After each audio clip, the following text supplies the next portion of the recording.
Well, good morning, everyone.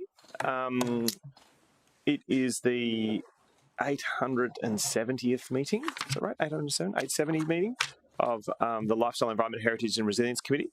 And as we do whenever we gather here, we acknowledge and pay respects to the traditional owners, the Aboriginal people of these lands and waters, and we acknowledge all their descendants. We also acknowledge the many Aboriginal people from other regions as well as Torres Strait and South Sea Islander people who now live in our local area and have made an important contribution to our community. We'll kick off with apologies. I have an apology from Councillor Castra. I might ask that someone, thank you, Councillor Fowler, for moving that. May I have a seconder? Councillor Wilkinson, thank you. And we're just moving that the apology received from Councillor Castra be received and accepted. Can I take the vote on that? All those in favour? Apologies done. Great, thank you. There's no leaves of absence. Confirmation of the minutes. Can I get a mover for the minutes of the last LER committee? Thank you, Councillor Fowler. Councillor Wilkinson again. You guys are doing the hard yards so far today. Thank you very much. All those in favour of adopting those minutes? That motion is carried. Thank you. Conflict of interest declarations. Are there any conflict of interest declarations that any member wants to raise today? No? Excellent. We have one start item, which is just the forward planning schedule. Does anyone have any questions about the forward planning schedule? No? May I have a mover? Councillor Marshall, seconded Councillor Wilkinson. We'll take the vote. All those in favour? All right. So today we have three presentations and then we have the aquatic venue service transformation. So the first three presentations are in open, and so we'll kick off with the Naturally Gold Coast update, which I think is being presented by Michael Duncan, I think, in Soraya's absence. It's big shoes to fill, Michael. You'll be fine.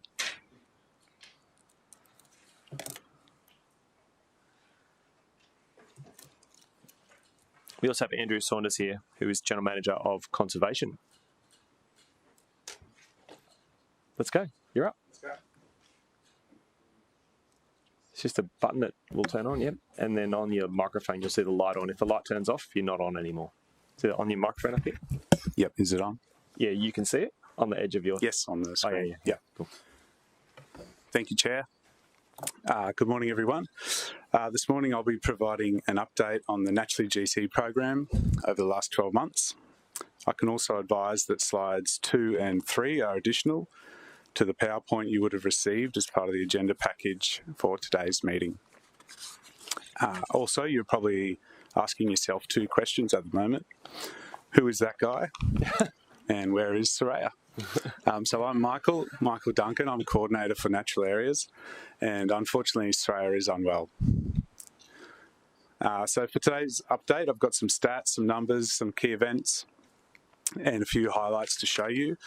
But before I do that, and the reason for the new slides is that I would like to take you back in time for just a moment, because to understand where we are today, you need to see just how far we have come. This one. Oh, okay. Nice. So, back in 2011, we had two programs. We had the Beaches to Bushland program, and we had Naturally GC, which was only a few years old at the time. Both of these were run by the Natural Areas Management Unit, or NEMU, as we were known back then. There were about 10 community events spread throughout the year.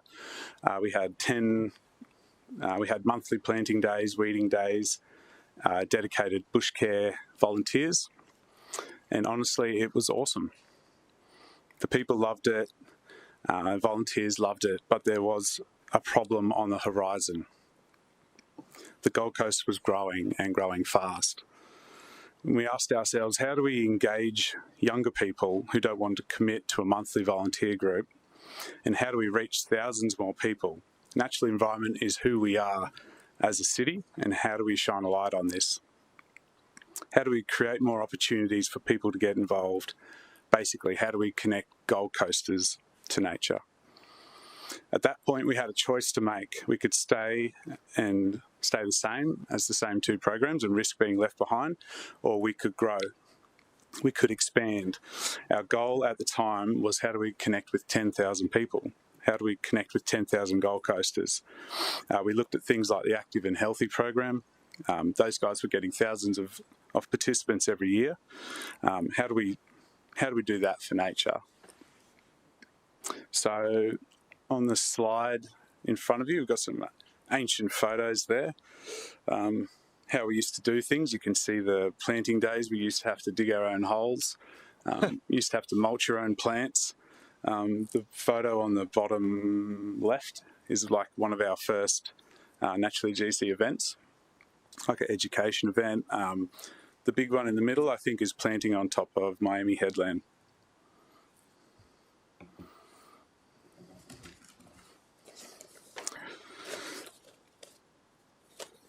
You might like this image. This is Soraya at her first bush care event, Crumbin Creek Carers, I believe, looking keen to rip in. But there was someone up for the challenge, someone that could see what this program might become, someone that had the energy, the drive, and probably the stubbornness to make it happen. You all know her. Her name is Soraya. She's not here today, but Andrew is. The awards would come later, the recognition would come later, the councillor accolades, program reviews, lunches, dinners, celebrations would all come later. But back then, we had a program to build. And if we're being honest, not everything worked. Some events fell a bit flat. We had low attendance at some events, poor feedback. We learnt lessons the hard way. But then there were other days, huge tree planting events, volunteer celebration days, program launches, that type of thing, and people started showing up. The target was 10,000 participants. At the time, that felt enormous. And the team in those days was basically one officer. The budget was tight, but every event mattered, every participant mattered, every bit of momentum mattered. Year by year, the numbers climbed, and more importantly, more people started seeing nature as something they could be a part of, including our elected representatives. We started to influence the influencers, and things started to shift. Fast forward to today, Naturally GC now regularly reaches between 12 and 15,000 participants. That's thousands of people planting trees, learning about wildlife, exploring local bushland, connecting with creeks and beaches. Nature is who we are as a city, and every year more people are experiencing that firsthand through Naturally GC. Today we have a stronger team, we have recurring budgets, we have growing participation, we're exploring new events all the time. The foundations are there, the momentum is there, and Soraya can actually take leave now without wondering if the whole program will fall down. That was a joke. Yeah. Yeah. We got the joke, it's all right, yeah. All right. And that's the story behind the numbers you'll see this morning. Now let's look at what the journey has produced over the last 12 months. Okay, so this is a snapshot of last year. Probably best captures the scale and level that the program is now at. So we delivered more than 245 activities, 11,000 participants participated, obviously. Close to 30,000 trees were planted, and volunteers contributed almost 4,600 hours. In a new initiative for us, we had 36,000 bass fish released, and 570 kilograms of invasive fish were removed from our waterways. So these stats tell a story of a community that is involved, or actively involved, in caring for its environment. And when you consider this all started from a program that delivered around 10 events per year, it really shows how far we've come. So some key events. One thing we are particularly proud of from the last year is the diversity of activities we've delivered. We're not just tree planting anymore. So over the last 12 months, we've delivered fish releases, the Pest Fishing Classic through to Wildlife Fest, holiday programs, volunteer celebrations, and our annual Naturally GC Festival. Each event attracts different people and creates different pathways for people to engage with nature. Some people come for conservation, some come for learning. Some come because they're looking for a family activity on the weekend and footy season is over. But whatever brings people through the door, they're connecting with our natural environment. And that's the outcome we're looking for. So I just wanted to highlight the Pest Fishing Classic. So this was an event that Vector and Biosecurity created and have been running for the last few years. But this is community conservation in action. And the Pest Fishing Classic does exactly what it sounds like. People get together and compete, remove invasive fish, species such as tilapia, carp from local waterways. It's conservation, recreation and education all rolled into one. Since the event began, more than 5 tonnes of pest fish have been removed from our waterways, which is a huge number. This year alone, participants removed 570 kilograms. The Naturally Gold Coast Festival. This brings together community groups, environmental organisations, businesses and council programs all into one location. Essentially a showcase of everything that's happening across the city in the environmental space. This year we welcomed more than 3,000 attendees and featured 35 exhibits. The festival brings the natural world to the city, providing an opportunity for Gold Coasters to engage with nature. That's exactly why it's become such an important event in the calendar. So this next slide is probably my favourite slide, with I have a strong background in ecological restoration.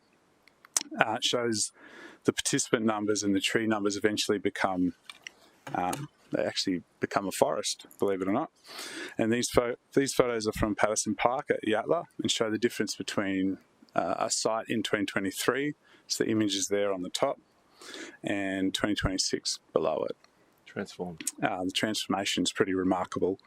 So when we're talking about volunteer hours, partnerships, plantings and community participation, this is what we're talking about. Real habitat improvement, real restoration and real outcomes on the ground. It's a great reminder that every volunteer day and every tree planted contributes to something much larger over time.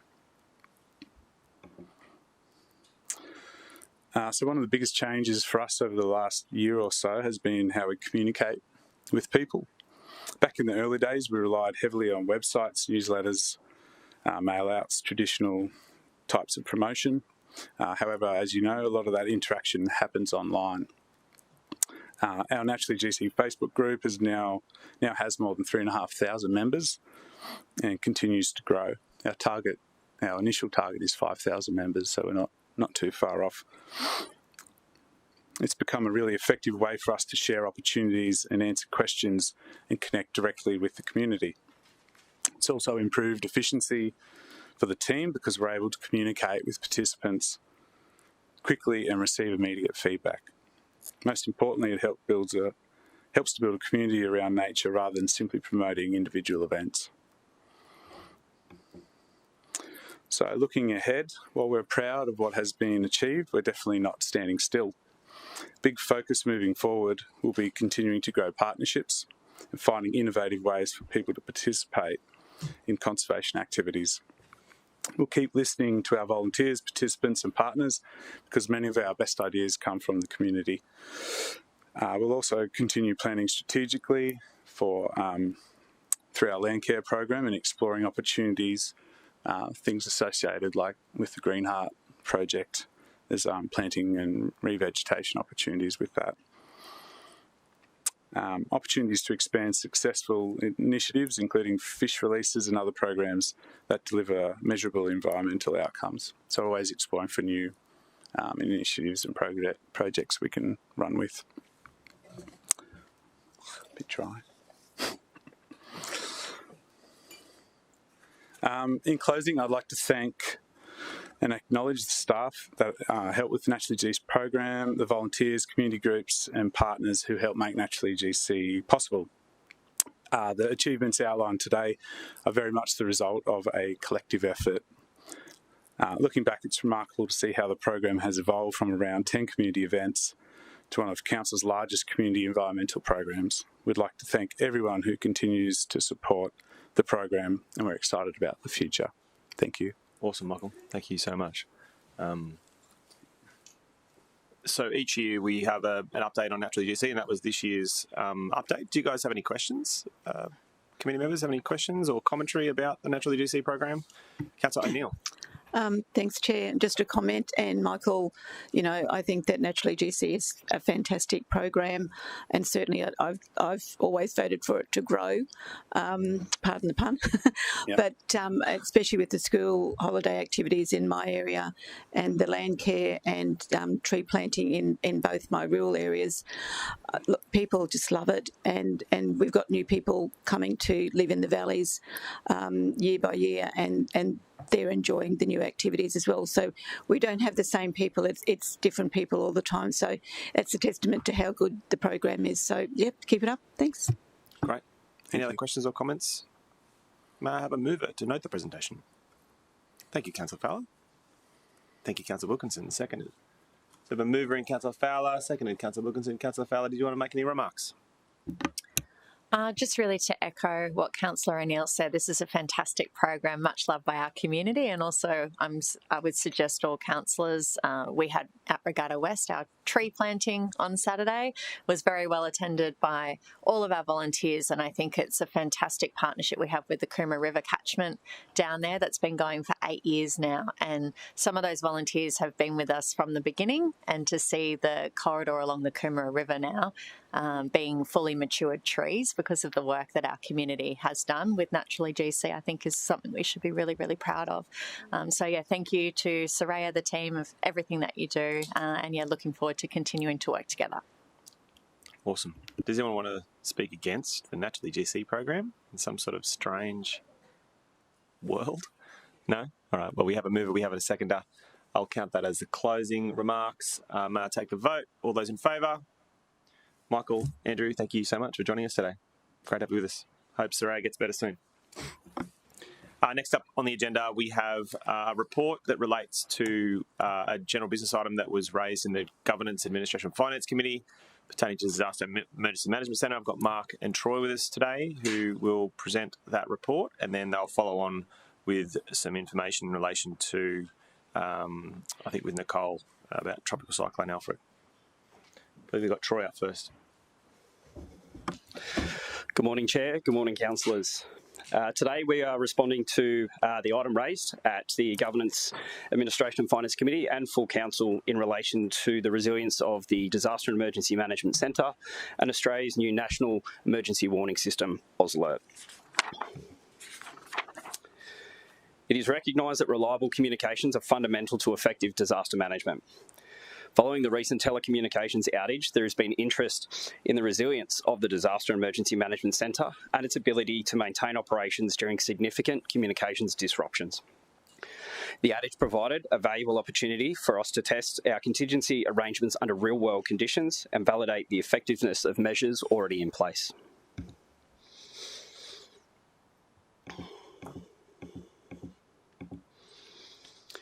The Disaster Emergency Management Centre is purpose-built to maintain operations before, during and after disaster and emergency events. In practical terms, this means it is the most resilient facility within the city and amongst the most capable disaster coordination facilities in Queensland and Australia. Consistent with this, the centre has been designed with multiple layers of communication redundancy and resilience. Rather than relying on a single network, provider or technology solution, the centre incorporates satellite internet capability via Starlink, 2 independent city fibre connections in addition to the NBN, radio communication systems, including the Government Wireless Radio Network, which is utilised by Queensland Emergency Services, satellite phones and mobile connectivity across the Telstra, Optus and Vodafone networks. Importantly, this is not the first time these arrangements have been tested, with this redundancy capability utilised during the global Microsoft outage in 2024, or the blue screen of death event. The successful management of the most recent outage was not just a function of... Is that a bingo point? Using the word blue screen of death event? That was yes. Someone got a bingo point there, is that right? Is that a technical term? That is actually what it's called. That's called? Yes. Right. Sorry, I thought that might be just like a... I didn't realise... And here I said I didn't have any jokes in my presentation. Yeah. Sorry. The successful management of the most recent outage was not just a function of resilient infrastructure, it is also a reflection of the capability of our people. with the disaster emergency management duty officers leveraging their training and operational experience to implement contingency measures and maintain critical communications throughout the disruption. This represents how seriously Council takes disaster emergency management by investing in these capabilities to allow us to support the communities during disaster events. Following the recent national test, we can provide the following update in relation to AusAlert and the Queensland position on its usage ahead of the upcoming high-risk weather season.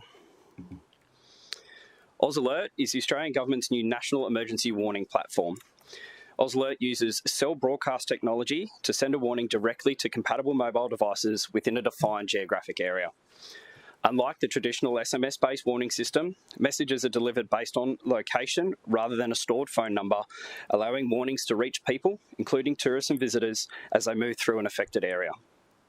Importantly, there is no requirement for community members to subscribe, download an application, or register their details.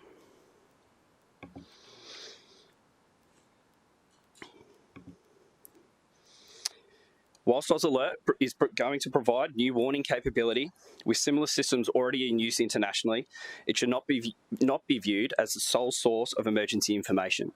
Instead, AusAlert will form part of a broader warnings ecosystem, which includes the AusAlert system, which is currently in use in Australia and will remain available until its retirement in June 2027, and the city's existing mobile communication platform, Gold Coast Alerts.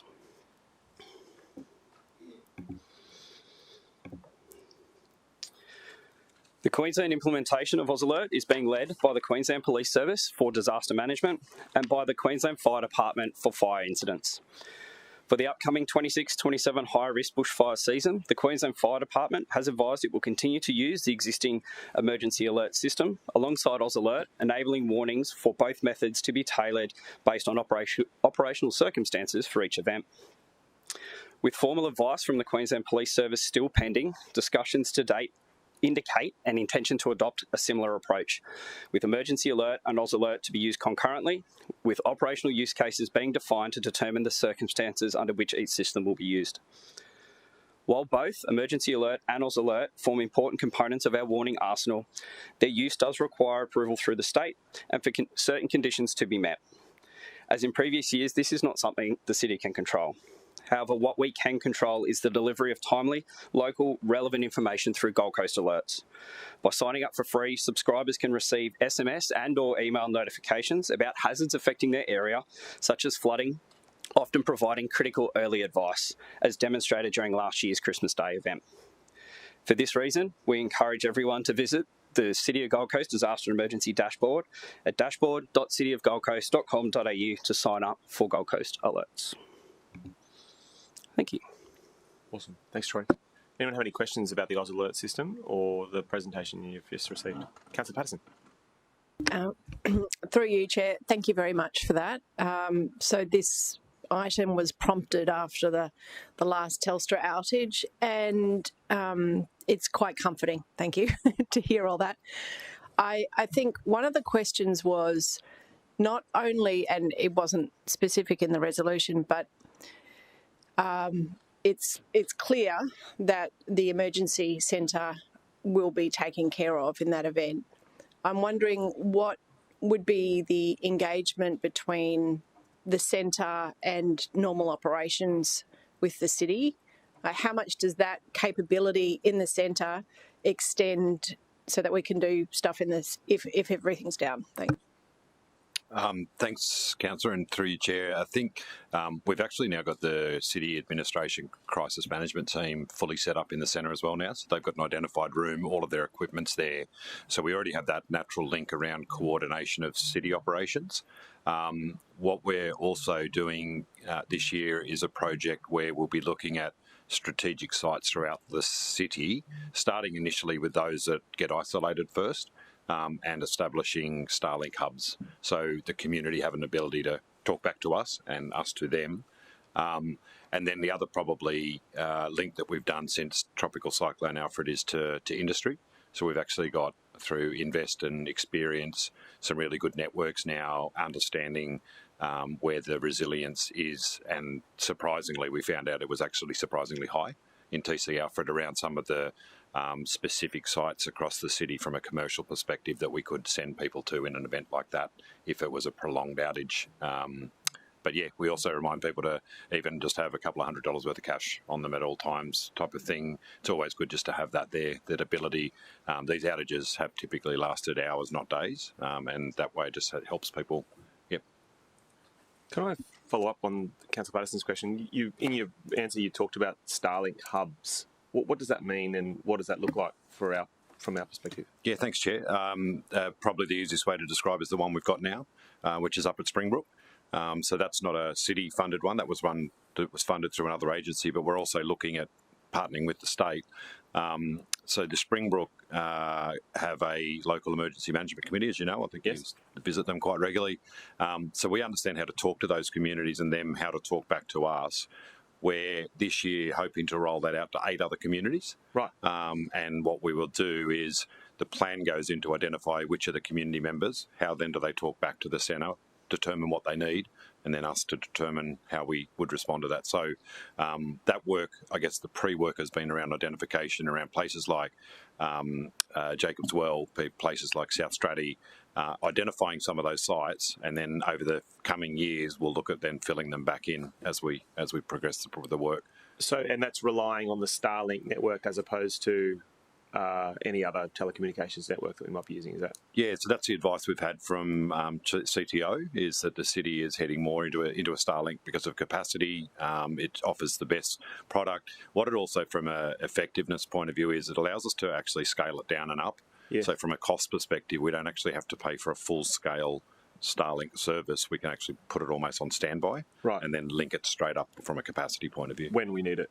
Correct. Right. And so the model that we've used with Springbrook right now, which is one of our more isolated communities that is quite mature when it comes to disaster management. I know that there's a disaster management, location plans happening for Lower Beachmont and Austinville and a few of those other divided valleys in isolated valleys in Division 9. You said Jacob's Well and South Stratty as well. So do you know the 8 off the top of your head? You said 8 in the Starlink hubs. That's a great question, Chair. I'll put you on the spot here. We didn't talk about this before. Happy to. And what actually we were going to address this in the seasonal outlook and actually talk about some of the work that we've done in those. So which is in the next cycle, is that right? Notice one more after this. More. Yeah, 872. So maybe if you could put a section in that most definitely report so we can kind of get across that. Does anyone else have any other questions about either the response to the general business item or any of the information that was shared in that presentation by Troy? No? Great, awesome. So we'll just note the presentation and we'll take a mover. No one wants to note the presentation. Thank you, Councillor O'Neill. Second to Councillor Marshall. That's great. Councillor Patterson, did you raise your hand? Did you want to say a few words? I do. I'm really, really impressed by this and what we have, and thank you very much for that presentation. Gold Coast residents should feel quite comforted by the capability that we have, and hats off to you and the team. Thank you. Excellent. Councillor O'Neill, you moved the item. Councillor Marshall seconded. Did you want to offer any remarks?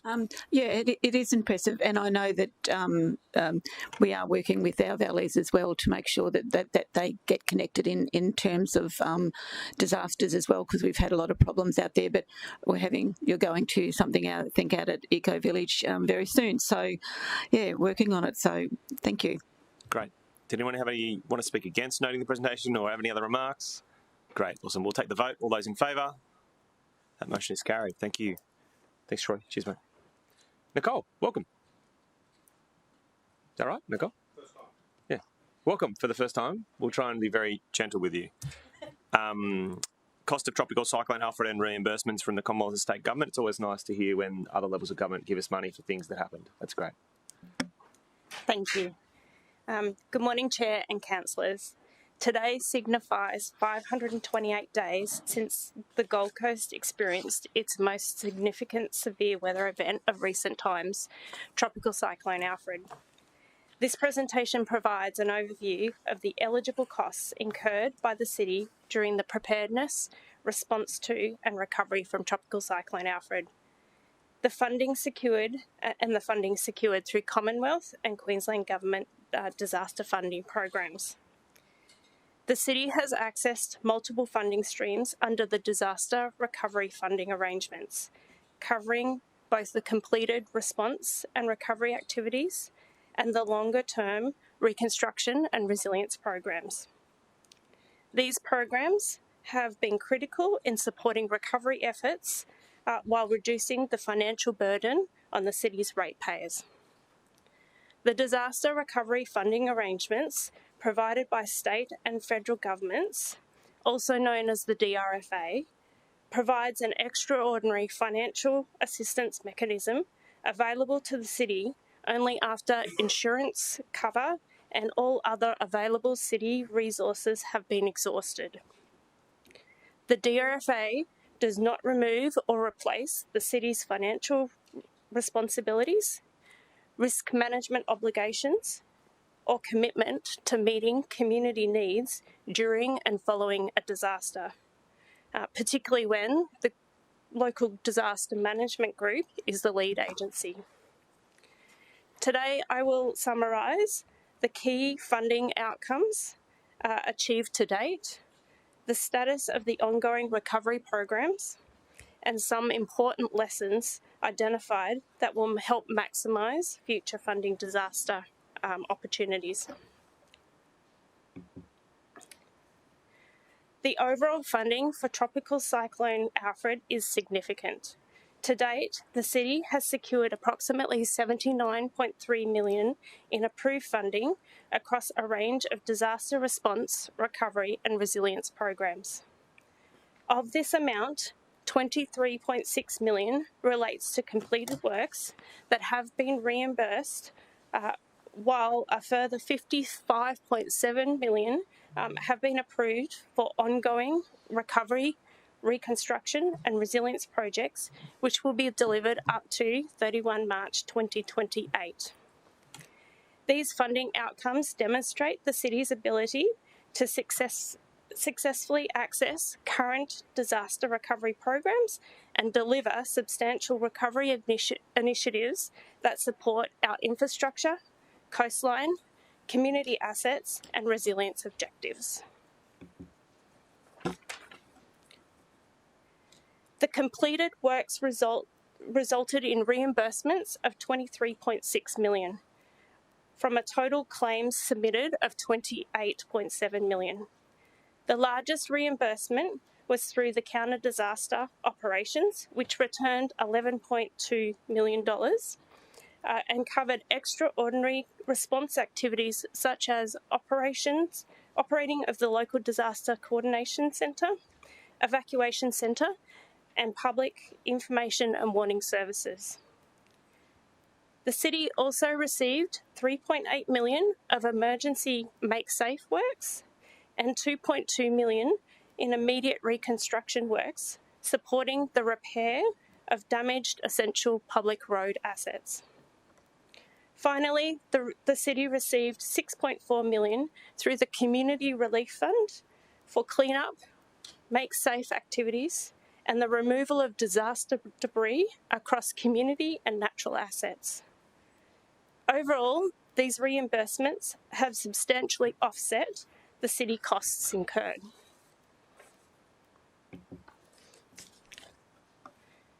The city currently has $55.7 million approved funding for ongoing recovery and resilience projects.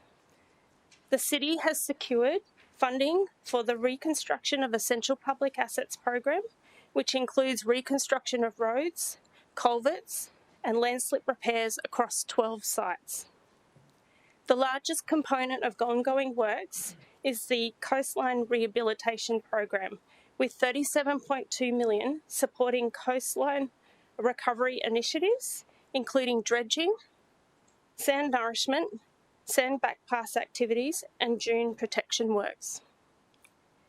The Community Recreational Asset Recovery Program contributes approximately $12 million towards the restoration of key community assets such as the Hollandale and Phillip Park Oceanway footpaths, beach access infrastructure, park shelter and shade structures, and the replanting of significant trees that were lost mainly in the Burleigh, Coolangatta and Broadbeach areas.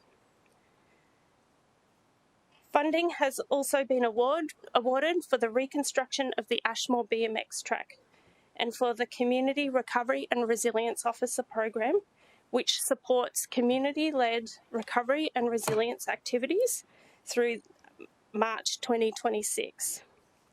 Through March 2028. These programs remain on track for delivery and will continue to support recovery outcomes over the coming couple of years.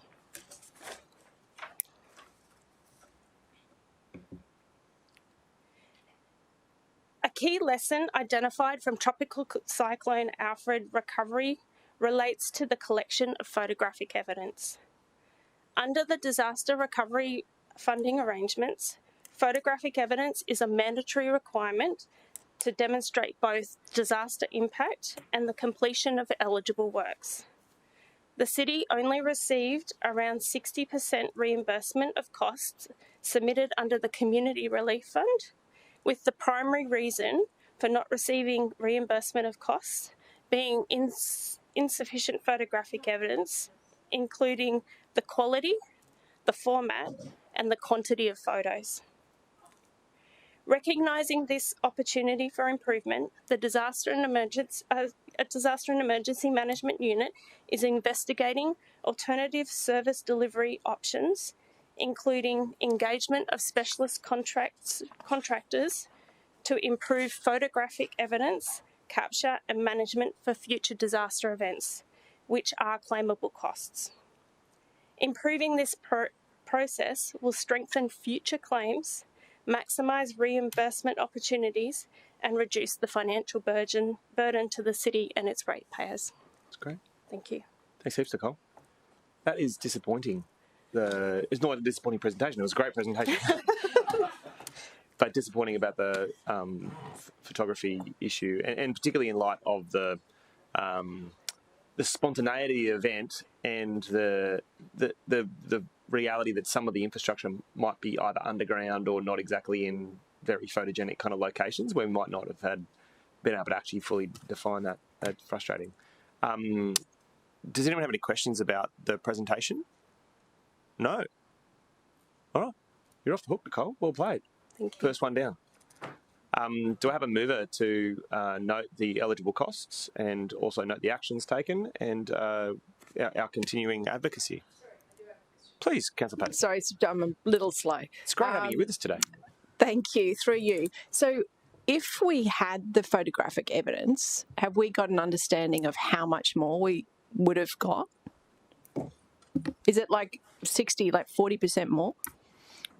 Through you, Chair. So, Councillor Patterson, on page 33 report, we submitted 10.773 worth of claims for Community Relief Fund, and we received 6.4, so about 4.3 million under what we submitted. The rest of the categories were really strong achieved, but this one we did not. I think to explain it, we're really good at responding to events quickly, and sometimes we don't take the chance to stop, take photographs, talk to our friends, so that we're really focused on response, and we need to get better at, when we get there, taking those photos, taking stock. So what Nicole said, what the report says, is maybe we can supplement our city resources with externals that we can have on standby. This is where we're dispatching that team to get there, take photos as they operate, so we can still respond in the same speedily fashion, but have someone catalogue the evidence as we go. Which is in and of itself a claimable expense. Yes, Chair. Yeah. That's okay? That answers your question? Any other questions? No. Well, the motion is on the screen. Do I have a mover? Thank you, Councillor O'Neill. And if we can bold number 3, that'd be good. We won't bold it, but we will definitely make sure that we continue to do what we're trying to do. And I think this new mechanism to deliver some sort of photographic service to capture these more specifically is great. Councillor Wilkinson was a seconder. Councillor O'Neill, did you want to have a chat about just to say that, I think thank the federal government for their contribution to helping with disasters. But number 3 is very, very important, that they must keep up that percentage. And I think all Queensland councils are on the same page here, and our local government association as well. It's very important. We are prone to disasters in this area. So we just have to continue, and it's good that they've given us some feedback about what we need to do to make sure that we get the most, dollars back for our disasters with photographic evidence. So that's a learning, and I'm sure that we'll take that on board. Thanks. That's great. Did anyone want to speak against or have any other remarks? No? I'll take the vote. All those in favour? Motion is carried. Thanks, Nicole. Thanks, Mark. Cheers. We're going to move on to probably the more... you're off, are you? You're done. Well, welcome, Alicia. We're going to move on to the Aquatic Centre's service transformation matter today. The majority of this is going to be held in open. There will be elements of the presentation that will be enclosed. And in my pre-meetings with the team, there's been a commitment to deliver quite a substantial element of the presentation in open session.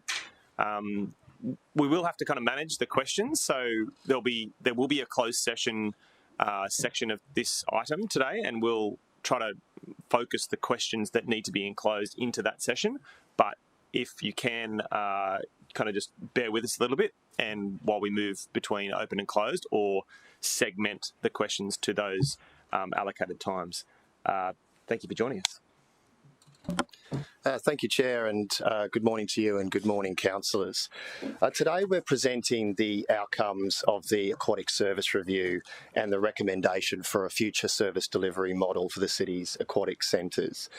The review has been undertaken over the last 12 months and it was part of the broader service transformation program, the objective of which was to determine whether we are delivering our aquatic facilities using the most optimum model, whilst also ensuring value for money, strong customer outcomes and safe, accessible community facilities. The recommendation before committee is about how our aquatic facilities are operated. It's important to note it's not about selling assets or reducing community access. I'll firstly describe the process we've undertaken, and then the General Manager will talk more on community expectations and strategic drivers. The report before you summarises the review findings, the procurement process, consultation undertaken, and the benefits supporting the recommendation.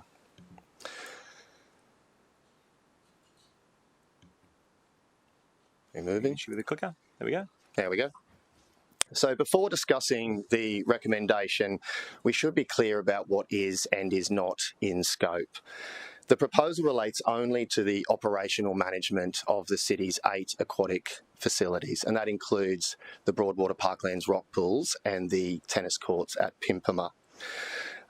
Importantly, a number of matters remain explicitly out of scope. So the proposal does not involve the sale of any city asset, the closure of aquatic centres, the privatisation of facilities, transfer of ownership, a reduction in community access, or indeed the operational management of any other community facility.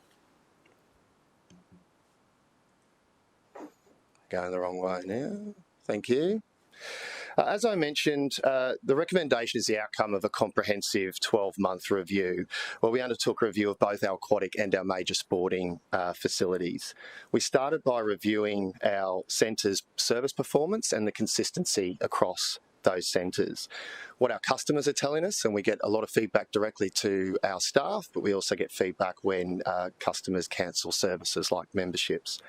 Industry trends, workforce arrangements, how we govern the sites, the technology that we use, the financial performance of those sites, how we manage the asset itself, and contemporary practices across other local governments and other aquatic and major sporting operators. Following the review, we conducted a market assessment. So we assessed local, national and international operators as well as niche and boutique operators. And we undertook market sounding and assessments to determine the market capability and the market interest in these areas. So determining strong market capability, we initiated a competitive procurement process. We invited a long list of 23 proponents, and that was ultimately shortlisted to 4, which we took through a co-design process where proponents were challenged on how they would deliver the services and why it would be of benefit to the city and the community. And then off the back of that, we developed the business case. To provide additional assurance, we engaged an external probity advisor, Charles Kendall Australia. That was at the outset of the process, and they were there to oversee governance and compliance with our sound contracting principle. And probably worth noting, we remain under an active procurement today, and so we have our external probity advisor with us here today as well. The review resulted in 2 recommendations. Firstly, that the existing operating model for our major sporting venues is the most suitable and we should continue to operate as we do today. And secondly, that we should engage a single strategic partner for our aquatic centres. Upon making this recommendation, consultation was undertaken with employees and unions. Including both, they had town hall sessions, we had online FAQs and information portal, and we conducted on-site drop-in sessions. Feedback from that was reviewed and considered in the development of the report that is before Council today.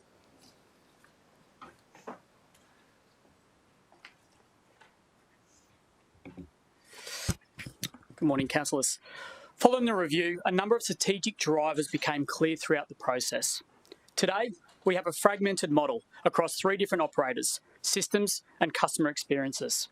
The recommendation brings that together into one integrated aquatics portfolio, one membership, one customer experience, one technology platform, one integrated aquatics network. Importantly, it allows the city to shift its focus. Today, we operate 4 centres directly. We contract manage 4 others and split resources across multiple operating models. Under this model, it allows the city to focus strategically, provide oversight, governance, community outcomes and accountability. Put simply, this recommendation moves us from managing facilities individually to leading a connected aquatics network designed to increase participation, improve customer outcomes and deliver greater value for our ratepayers. Further, the review found that only Noosa and Fraser Coast councils directly operate aquatic centres in Queensland. And more importantly, over the past 12 months, Logan, Townsville and the City of Sydney have transitioned into a single strategic partnership model, reflecting a growing focus for network-wide consistency and access. As we know, the Gold Coast has, and I'll be biased, has the best aquatic facilities in the country. This proposal is not about fixing our facilities. It's about improving the operating model behind them so we can unlock the full potential for our community. Today, we operate 8 aquatic centres through 3 different operators. The experience a resident receives often depends on the pool they walk into. I'm going to provide you a number of examples and challenges that we experience at the moment, which make sure this proposal matters. A family at one centre can access Learn to Swim on Sundays, while another family across the city can't. 4 centres promote birthday parties and inflatable activations, while 4 don't. Despite these programs delivering almost 1,000 programs per year. Safety technology is another example. Royal Lifesaving Queensland is currently consulting with industry on enhanced safety expectations for major public aquatics facilities, including new AI-powered supervision technology. Yet under our current model, none of our 4 major aquatics facilities have future clear plans on this type of technology. Programming is also not connected across the network. A swimmer enrolled in a program at Nerang, close to home, cannot simply attend an afternoon session at Southport or Helensvale, close to work, despite all 3 pools being owned by the city. Events are another great example. Today, if a school books a weekly inter-school competition at Miami, and Miami becomes unavailable due to another event, the answer is simply, sorry, we're full. An integrated aquatics network changes that conversation. Instead of turning that customer away, we look across the entire aquatics network and potentially relocate that school, that kid, that program to Palm Beach, Pimpama, or another suitable city venue. When Gold Coast Aquatic Centre closes for major events, members can't seamlessly transfer to the closest other city-owned facility and continue their programs because the network isn't connected. Technology and customer experiences are also inconsistent. Depending on which centre you attend, memberships, bookings, waitlists, and customer interactions can be completely different. In some areas, we are still relying on paper-based registration processes for registrations when the community expects a single digital experience. Even with our fitness programs, our current system does not provide basic functions like waitlists for popular classes. Some of our centres actually accept cash while others don't. Some offer online self-service options while others don't.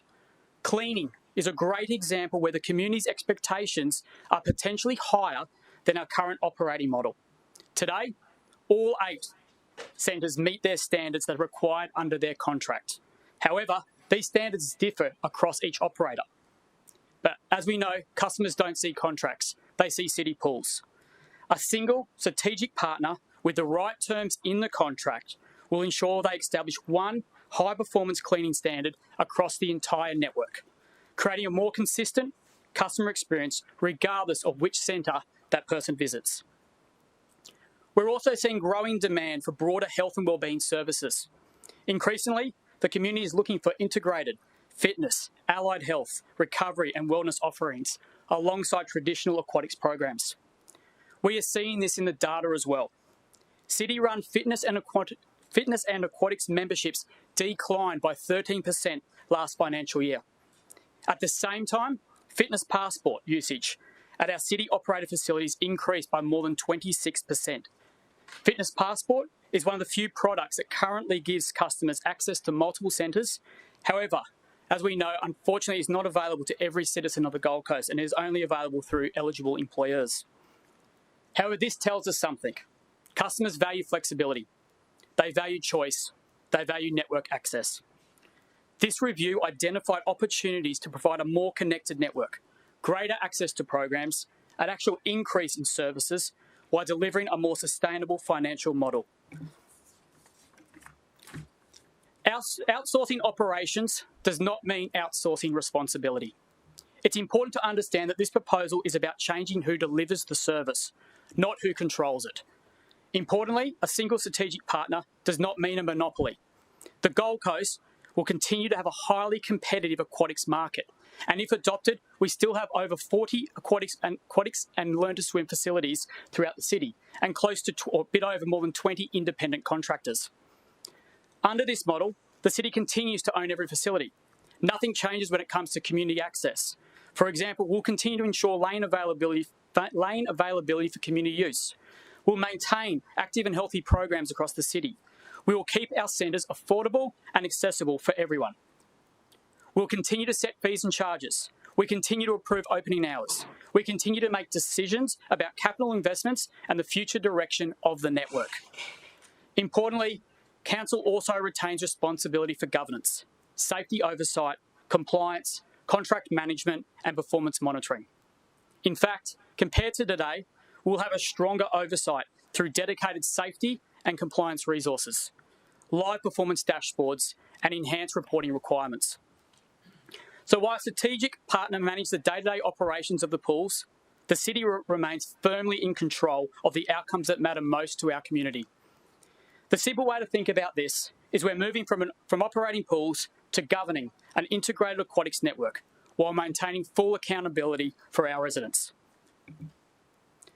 Safety is and always will be our #1 priority. Today, we operate a safe aquatics network across both council-managed and externally managed centres. The safety assessment results on the screen demonstrate that all assessed centres are performing well above the national average, regardless of who operates them. The important point here is we're not moving from a safe model to a safer model. We already have a strong safety culture, strong systems, and strong performance across our network. However, this model provides a single framework for oversight, standardised systems and processes, enhanced reporting, additional auditing capability, and the opportunity to leverage new technology that supports our teams. Importantly, the city responsibility for safety does not change.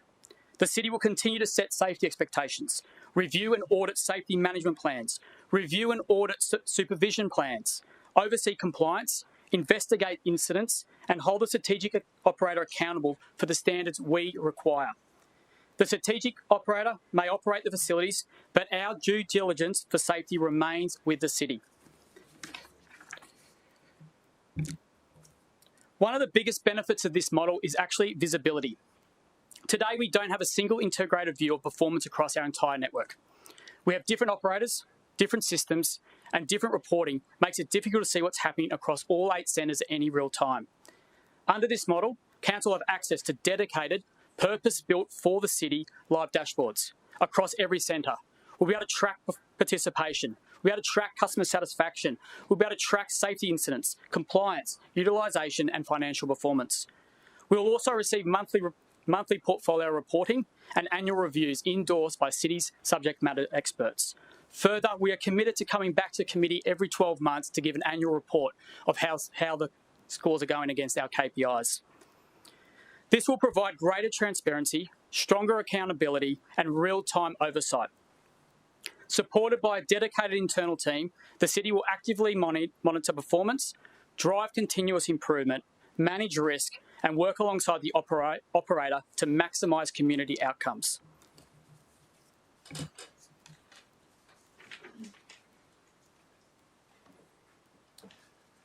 So turning now to the financial outcomes. So while community outcomes, safety and service quality, they remain the primary drivers of the recommendation, the review also considered the long-term financial sustainability of aquatic operations. I'll keep going backwards. Thank you. Thank you very much. The business case compared the current hybrid operating model against the proposed strategic partnership over a 10-year period. The city's aquatic centres, probably no shock to anyone here, they run at an operating loss. So it's not unusual in aquatic operations. These are large and expensive facilities to run and maintain.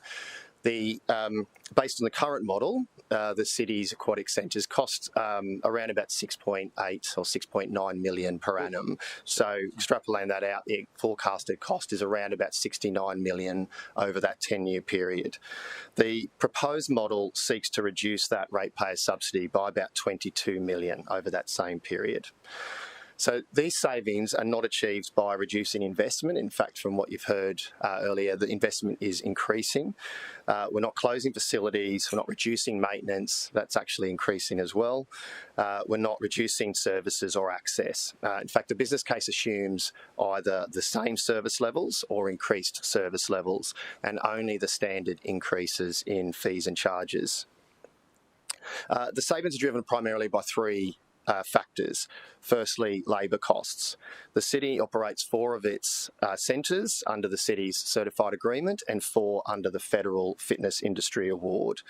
The city's certified agreement provides conditions that were primarily designed for a broad local government workforce.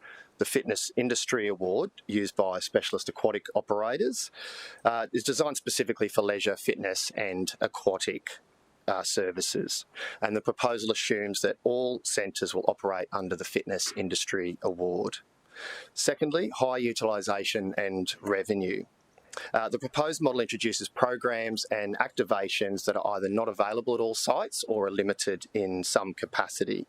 So examples include expanded Learn to Swim offerings, health and wellness programs, birthday parties, pool inflatables, reformer Pilates, wellness facilities, and a citywide membership. And that allows customers that purchase multi-visit passes to be able to use them at every facility. And thirdly, the removal of duplicated management structures. So today the network is split across multiple operators, and that means each organisation maintains its own leadership, its own support and administrative functions. A single provider allows those duplicated management functions to be consolidated. So in summary, the proposed model provides a strong balance of community outcomes, governance and operational efficiency while maintaining long-term financial sustainability for the ratepayer. Thank you, Chair. The next section we are proposing to put into closed. No troubles at all. So we've just had a bit of a presentation, and so that the process isn't too fractured, I wonder if anyone has any questions about that particular, what the presentation has been so far. You know, if the questions move into other areas, we'll potentially have to wait for close, but if someone wants to ask a question, Councillor Gates, yeah, please. Thanks very much, Chair. When I had my briefing, it was explained to me that Council would retain responsibility for pricing, maintenance and capital works. In the report on page 47, it suggests there's a shared responsibility for maintenance and capital improvement. So can you tell me, is there a shared responsibility, or are we remaining responsible? Yeah, through the chair, thank you, councillor. So the maintenance hasn't changed for the responsibilities for the city is going to retain in terms of financial. We have got additional maintenance that is being discussed with the proponent that's coming from the proponent themselves. So that additional that's in addition to what we do today. So the maintenance activities of the asset itself, so the bricks and mortar, that remains the city's responsibility, and the maintenance of some of the equipment within the facility, we're getting additional maintenance costs to cover that. So is that stipulated within the contract? Rather, I mean, it's not stipulated in the recommendation, and that troubled me, that there's a bit of grey in regard to that. So how is that identified, please? Yeah, again, through the chair, thank you, councillor. It is absolutely to be. Just noting that we're still under an active procurement. However, what is being discussed in the contract is a very clear matrix of responsibilities.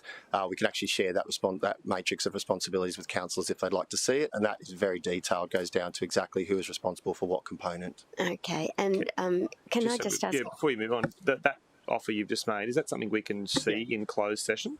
Yeah, so through the chair, I think there was a couple of points to Councillor Gates' question. One was pricing.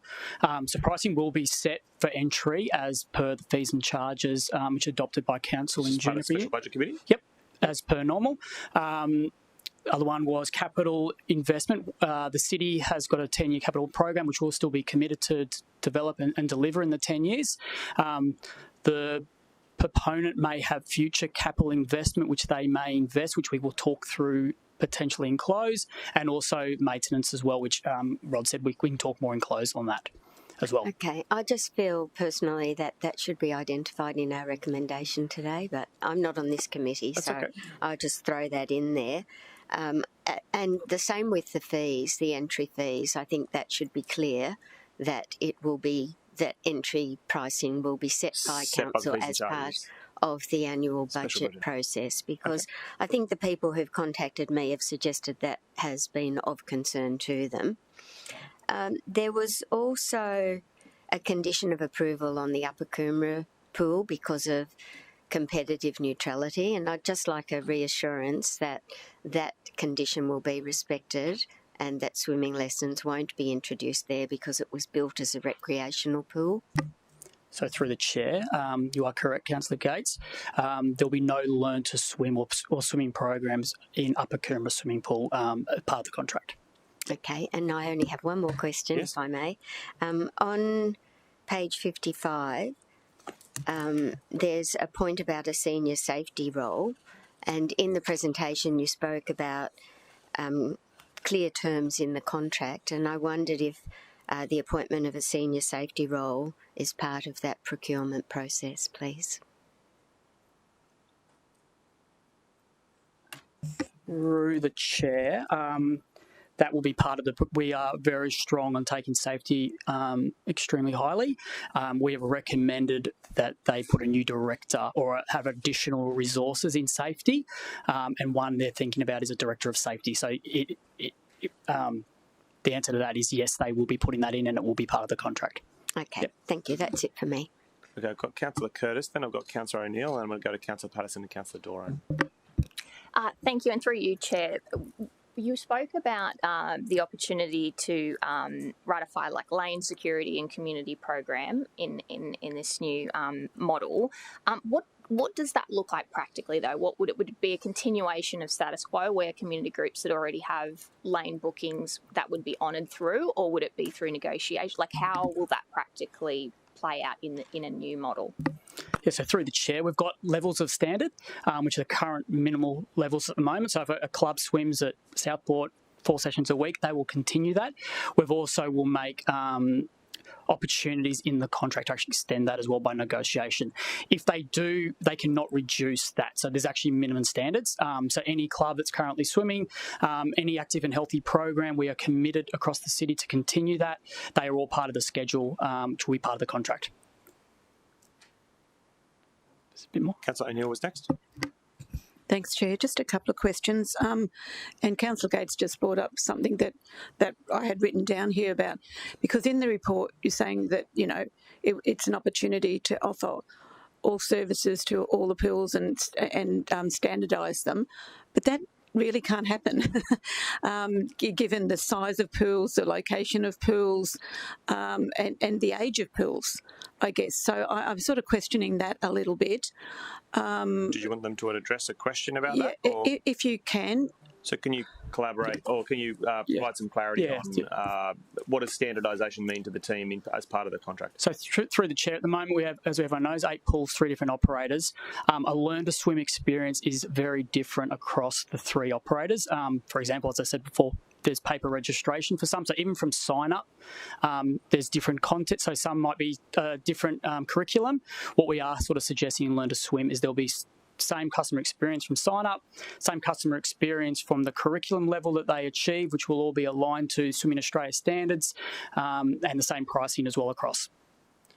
And if someone is perhaps getting a swimming lesson at Palm Beach and then they move to, not Upper Coomera, but if they move to Pimpama, that effectively their Learn to Swim experience can be automatically transferred between. Is that correct, Chair? That's just one of the major strengths of having one operator across 8. We can people can go to different swimming pools with the same membership or the same program.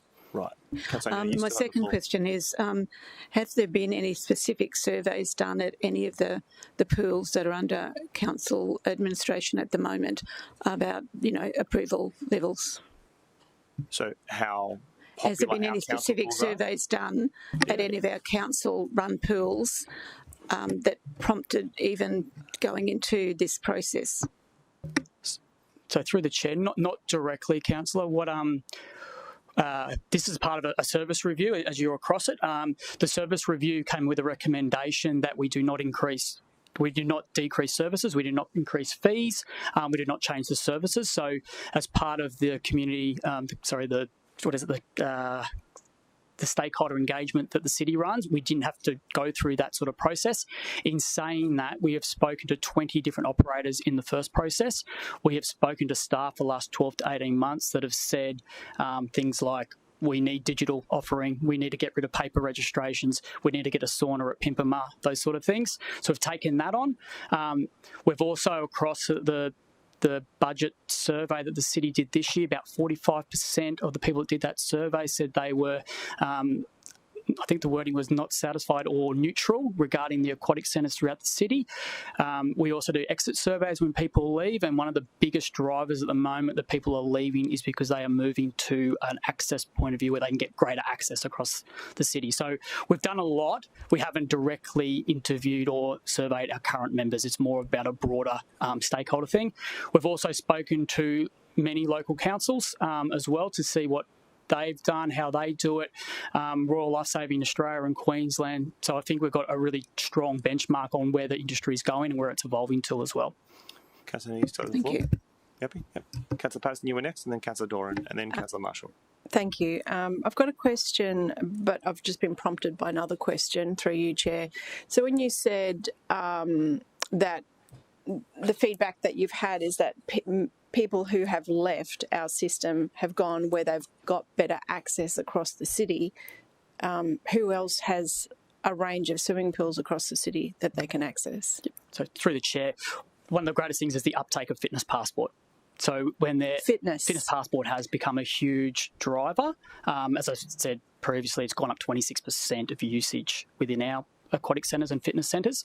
The biggest negative of that is not every Gold Coast resident can get access. It all comes down to what employer they're employed with.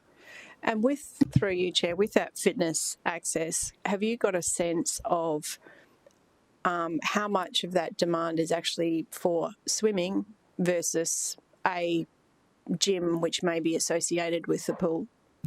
Through the chair, sorry, I don't have that data. Yeah. Okay, I don't know. I don't know if we could get that data because when you log in, it doesn't differentiate which area you go into, Councillor.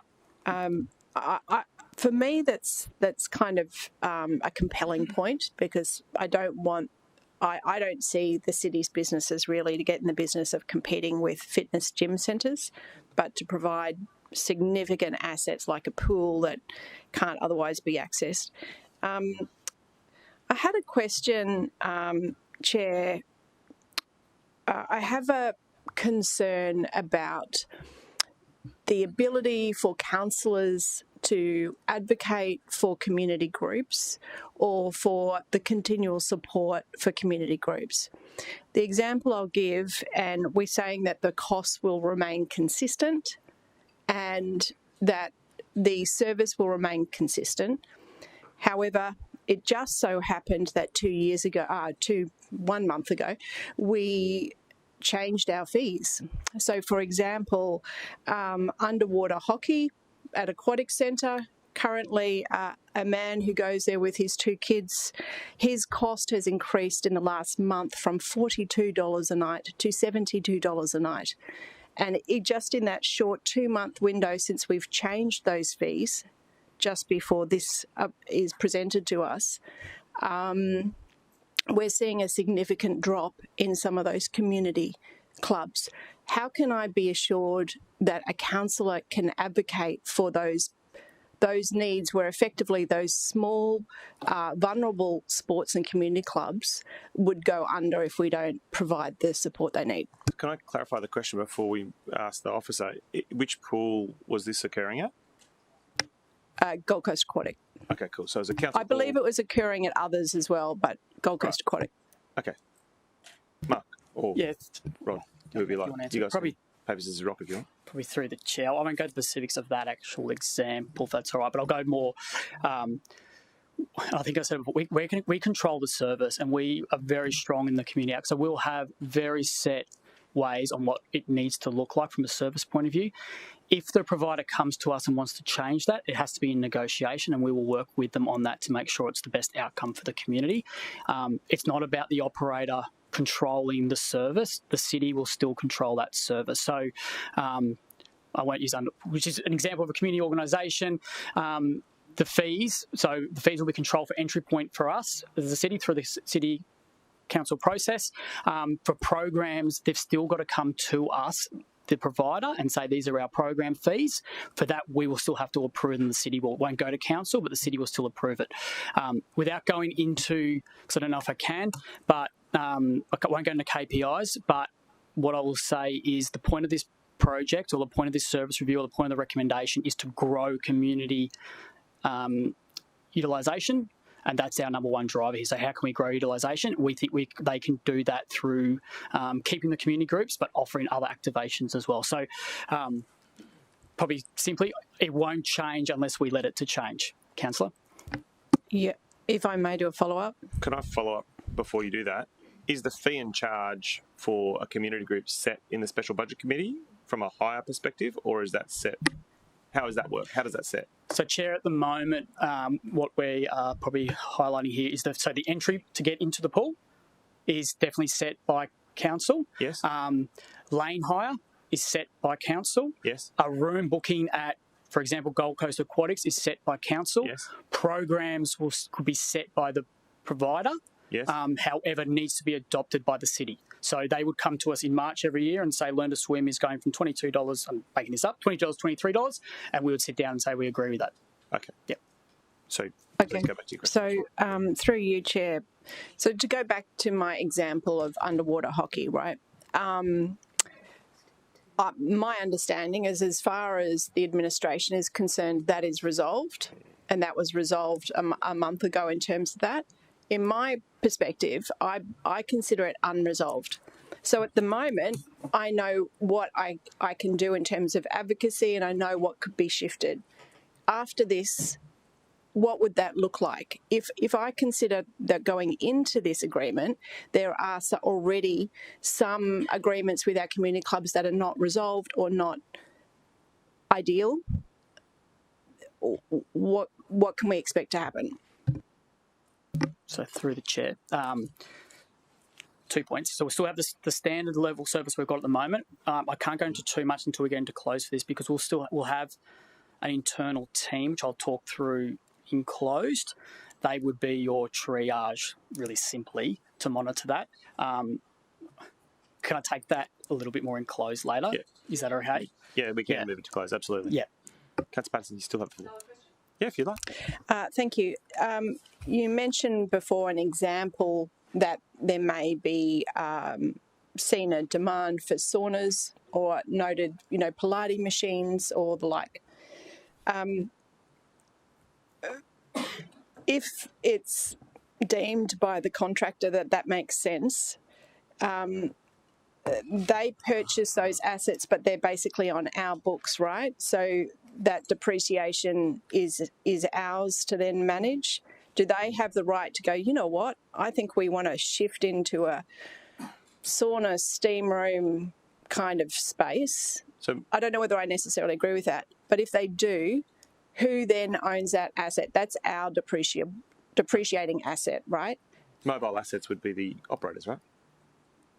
Yeah, so through the chair, there are some machinations in here that are probably still subject to negotiation. However, yeah, broadly, that's correct. The depreciation would be this would be coming through the contract terms through to the city, and we would retain the rights of the equipment that's remaining at the end of the contract. So we're going to flag that for closed session, I think. Yeah, so I appreciate that. I think another question that is fair and open then is effectively all the assets will be on the city's books. What influence or control do we have if they go, look, you know what, we think, I mean, if you're a business and you get a profit and a benefit from operating, but don't have to worry about the asset or maintenance, that does create if you're for profit, there's a question here. There's a kind of an incentive for you to look at the operation side and stuff the asset cost.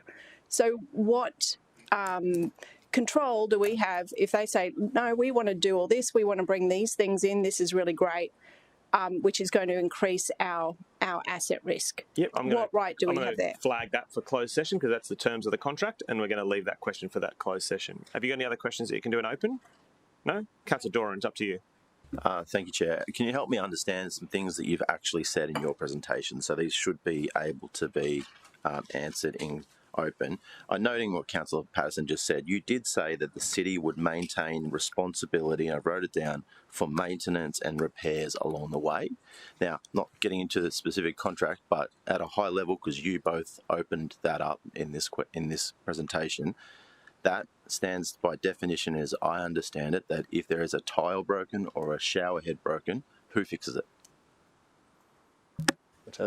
Through the chair. So there's a matrix, as we mentioned earlier, of responsibilities. So that matrix, why wasn't that included? Because it seems pretty important, Mark. You offered to give us the matrix. Like, that's pretty important detail to understand the financial obligation of the council versus someone operating it. I'm not sure if so through the chair. Why didn't you include the matrix? I don't know. We did the report 3 or 4 weeks ago. The matrix we've done over the last 2 or 3 weeks in conversation. So we have it for us today. We will definitely talk about it in closed because it does have implications on cost. Yep. Another question, if you could help me understand, the difference in the pricing that you indicated in the saving to the city was $22 million, thereabouts, over a 10-year period. You referred to 2 separate labour agreements, one being a city, one being an industry agreement, and some other minor pieces. What is the bulk of the $22 million that it's saved? Where does that money get saved from? It's a good question. So through the chair, so the 3 items we mentioned were the industry agreements, the additional revenue, and consolidated costs in labour through not having 3 operators, and they share pretty close to 30% of that in total. So there's depending on the estimates we make around revenue, that can increase and come down. We've gone very conservative on revenue, so they're around about 30% each. So they're quite similar. Of the 20, sorry, my question was, of the 22 million, what's the saving? What's the main thing that we're saving money on? It's split three ways. Is what the answer to the question, and they're split three ways. So 30. That's what he said. So, but what can you name them? Labour costs is what you're saying. So essentially, we're paying people less. So labour costs, thanks. Correct. So let's clarify. You asked the question, and the answer to the question was there were three things. One was the difference between the award. One was the flattening of the management structure, and one was efficiencies in operational. There's a second one. Yeah. I could probably. Yeah. Do you want to give an example? So just so we're clear, I just don't want you to not get the answer you asked for. Thanks. So the $22 million, you also said in your presentation that there would be no weakening of services in relation to in the pools. So I assume then, can I assume that means staff? So essentially same staff but less pay? Is that where you're going to in terms of the difference? I'm trying to understand the 22 million. Yeah, so we've got a section on labour and people that's just coming up in closed session, so I'm going to flag that for the closed session. That's fine, but I just think it's important that if it's going to be put up on the screen, Chair, as a saving, that we understand where the money's coming from for the public as well. Which is why it was a good question and well answered. So will it be able to be answered in public so that people can see what the savings are made of?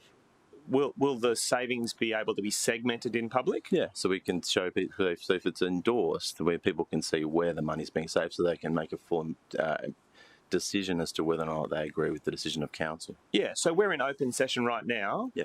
And it's been stated there'll be $22 million in savings, and the officer has said that takes up three parts, and those three parts are split about 30-30-30. Thanks. So that's all in open session. There's nothing secret about it, but that is the answer to the question in open. Great. There'll also be other things we can talk about in closed. A couple of other quick questions on the topics that you've raised. You mentioned the council will be responsible for safety. Could you elaborate on that, given that council isn't running the facility? So if somebody get injured at the facility, are we still responsible for the management or the operations of somebody else? How can we be responsible for safety when there is another group running a pool in your model? So through the chair, what we mean, so the city will always be responsible for safety in any of our assets in that regard. So we will still monitor, we will still endorse, so they'll provide for example, our lifeguard supervision plans, they'll provide them. Our team would work down with them and say, no, that's great, what about this? So we would not endorse it, but we would support those plans. Part of the process every year, they've got to give us their safety management plans, so we will have them.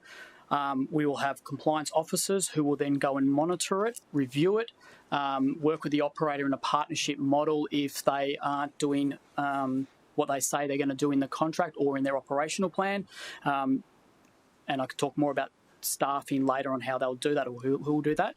But we'll be it's still the city's responsibility, safety. So the city's responsible for the outcomes of the safety in the pool, but we're not running the pools.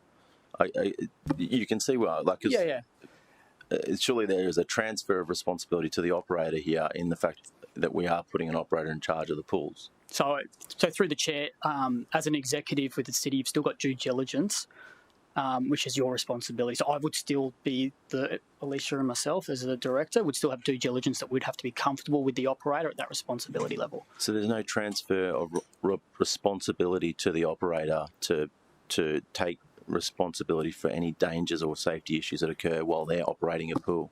So the officer just very clearly said there's a lifeguard management plan that is a responsibility of the operator.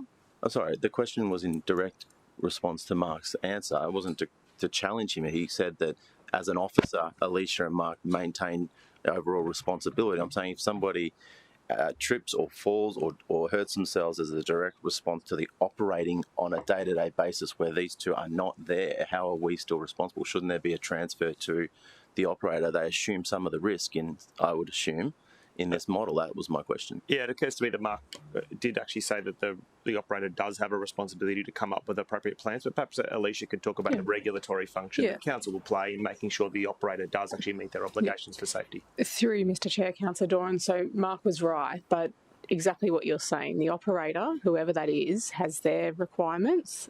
They absolutely have to manage safety, and there's a whole raft of legislation that be bound to. That does not take away the requirements on the city because it is our facility. and we've got a whole raft of requirements, we are able to go further into that enclosed as well. We have an officer here as well. So there's 2 requirements, but just because someone is operating on behalf of the city does not take away the responsibilities that we still have and that Mark and I are responsible for. Thanks. Thank you. My next question is in relation to fees and charges. You said that the fees and charges will still be set by the city, excluding specific programs. So entry to the pools set by the city, but then things like, I think I wrote down, learn to swim, it'll be set by the city in response to the operator's suggestion. But just want to query one point you said there, Mark. You said set by the city, but you said outside of the fees and charges adoption. So is that set by city officers or is that set by the council? So through the chair. Not the fees and charges adopted. So learn to swim program. You separated the two. Yeah, you separated the two. Yeah. What it would be the operator will come and sit down with us. Us being, can you differentiate in this one, city please? officers. In January, February every year when we do our annual reports, they will suggest that learn to swim needs to go from X to X. The city officers will then do some benchmarking exercise, making sure they're comfortable with that, and then we would endorse it to the city officers. So can I add on to that question? Will that be a recommendation to the Special Budget Committee to itemise the learn to swim charge in the fees and charges part, or is that a separate contractual deal? So through the chair, we can go either way there, Councillor. I wouldn't mind taking the learners because it's a good example, but it really goes in some of our contract negotiations that we've talked to. So I wouldn't mind taking that in closed, if that's okay. Yeah. I might be able to answer it back out when we come back out of close as well, but I just feel like I'd rather get it in close. Thank you. I just think when you name a specific thing that will happen, but then we don't answer the follow-up question to it, it does sort of leave it out there a little bit, so I would welcome that. The fees and charges adoption and special budget, what cap and collar will be put, you may need to take this into close, but what cap and collar will be put under the contract? For example, you've said in your presentation that there will be this. What if we wanted to reduce the cost of entry to the pool? Is there going to be any provisions restricting us doing that in the council? Because maybe we want to reduce it. Maybe we want to halve the cost of a pool's accounts entry to the pool. What parameters will be set? And I imagine they'll be set through special budget after a proposal is put forward by the operator who's operating almost all of our pools.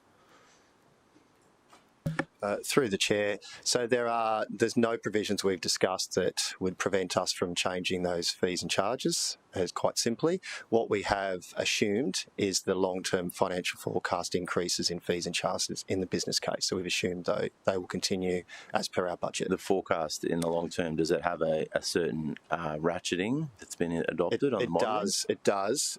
I believe it's around about 3%. But that's a city set figure, not a negotiated figure. I just might add to that as well.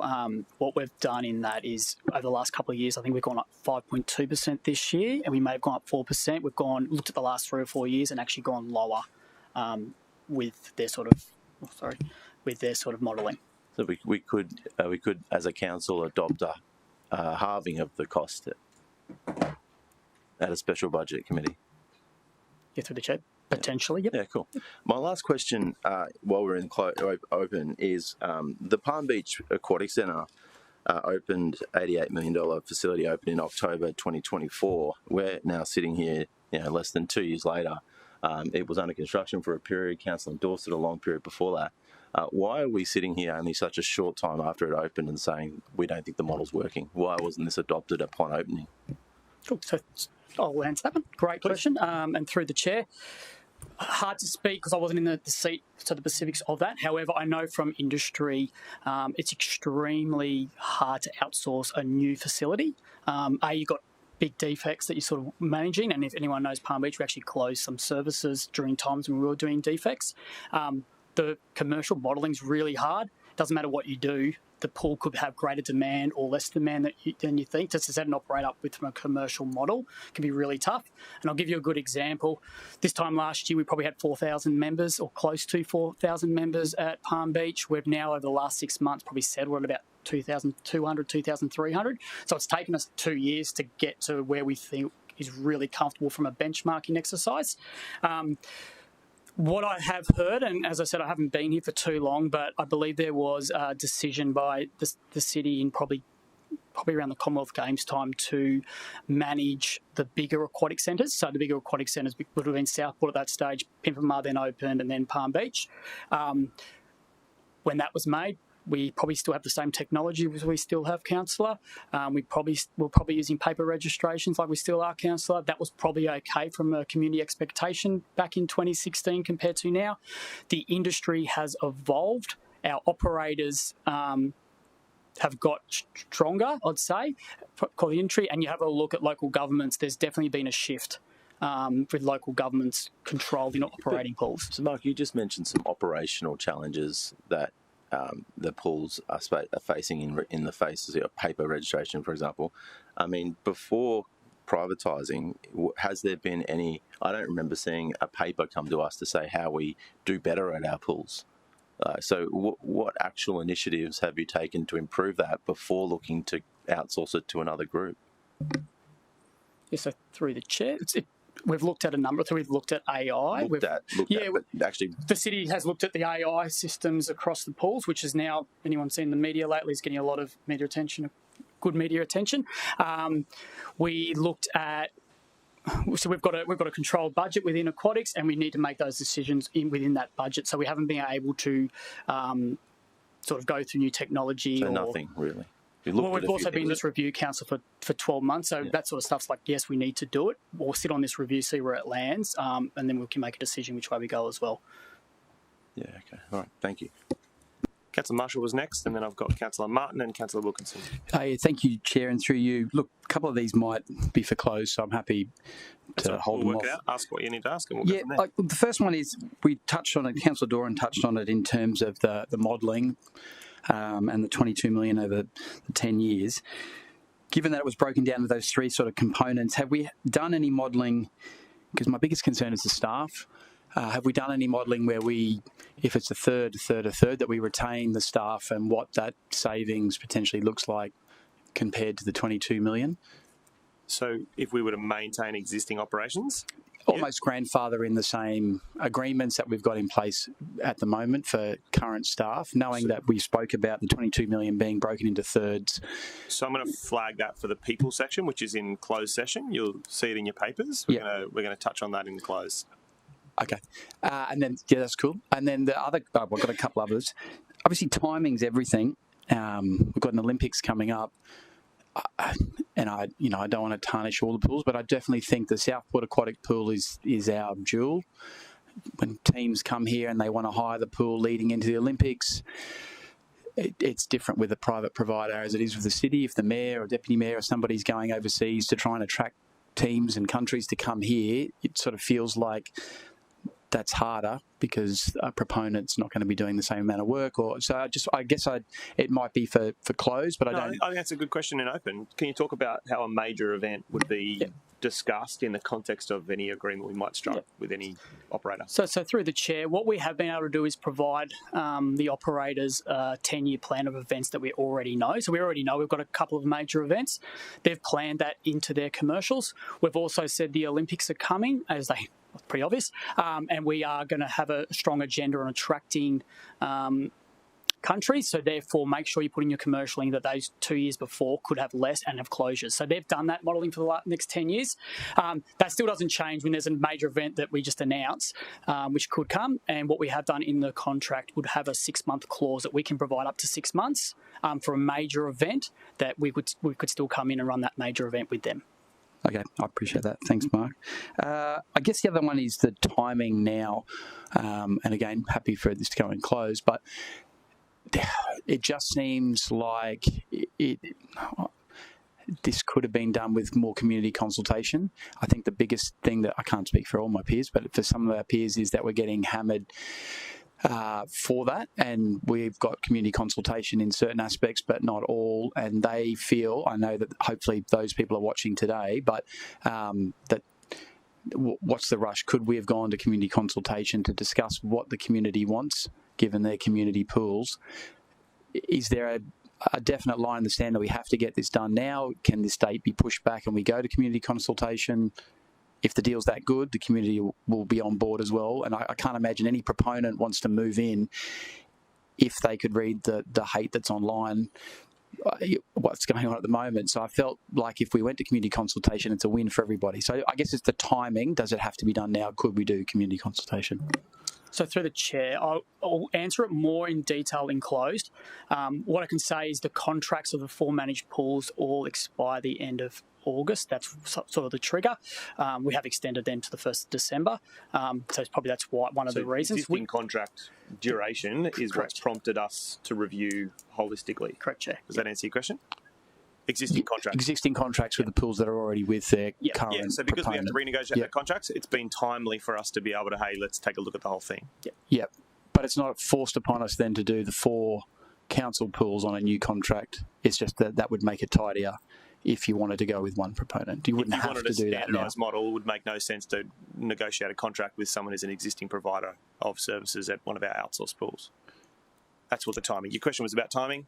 That's why the timing. So we could, I mean, if we've already extended it by 2 months, we could extend the contract as it currently sits now for 6 months, 12 months. We can, and there's information that's going to be provided by the officers about that, which is going to be enclosed. So, yeah. And then, I'm sorry, and this is probably, I was half listening to Councillor Doran, but I want to just build upon Councillor Doran's question. Just in terms of the fees, I guess one of the other biggest concerns that people have is that, okay, we've set the current fees as it is as part of special budget. What happens then if a proponent in 2 years' time comes and says, oh, okay, I know that you're setting the fees, but we can't keep all 8 pools open at that cost. We're going to have to double, triple. Well, where do we sit? We've laid off a whole bunch of staff that do those jobs. When we are not in a position we can take the pools back. They're in a 10-year contract. So I guess what's the safety net there? Like, where do we stand there? If they're not going to survive unless they increase the fees and they've got a 10-year. So far in the presentation, you've indicated that terms and conditions of the contract should be discussed in closed, but you've also been pretty explicit to say that we get to set the fees and charges. So it sounds like if they chose to do that and they wanted to terminate the contract because they couldn't be satisfied, they could terminate the contract and then we'd operate the pools or come up with another model. Does that sound like a reasonable option? Yeah, Chair. So it's all about the contract here, really. It's about having very strong transition out clauses. So owning the data. Just try and make it as seamless as possible if there's an out clause. We have a really strong, we will have a very strong internal capable team. So I don't think it would be news to us if the provider is going into that situation, would know well in advance. We still own the asset, we still own the facility, we still own the data to assist us with that seamless transition. It would be more about just making sure we have a seamless transition for the staff to move. If a contractor believed that it wasn't in their best interest to continue with the contract on the terms that we have set, then they would have an option to terminate that contract at some cost to them, probably, and then we'd work that out. Does that sound like a reasonable response, Alicia? There you are. All Councillor Martin and... Oh, sorry, are you finished? Councillor Marshall, have you got any other questions? You've still got the floor. Councillor Martin and then Councillor Wilkinson. Thanks, Chair. Just wanted to ask about the Learn to Swim Upper Coomera having that not in the mix because of competitive neutrality. Why that is the case there and not in other areas? Is that so? Through the chair, it's the reason they've got a development application on it to have no Learn to Swim programs at the centre when it first got built. That's the reason of approval when it first got built, and that was council was the applicant. Yes. And so council resolved when assessing its own application that we'd prevent Learn to Swim programs being delivered there for competitive neutrality reasons. As a condition of approval. There you go. That's one. Sorry, I'm trying to follow that. So we, as council, launched a development application. One of the conditions of approval of the development application that we probably externally assessed, got an independent. Through you, Mr. Chair, we don't normally internally assess those, but I can definitely confirm that. But there would have been a planning report that was completed by a third-party organisation and recommended back to council, and one of the conditions was on the grounds of competitive neutrality that Learn to Swim programs not be offered at this location. And through do you want a separate briefing note about that? Yeah, I would like to understand more about that. Whether that is, I don't have enough history on it, but.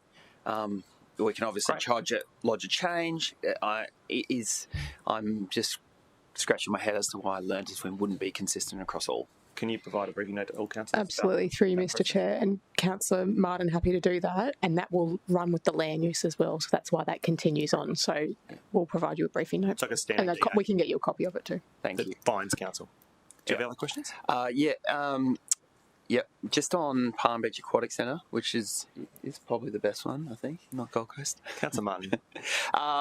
The query, thanks, Councillor O'Neill. The query is obviously the community centre, which was a big part of that new facility being co-located, but that is out of scope. So I guess my first part of the question is, why wasn't, it's not the whole site. Was that considered as whole site?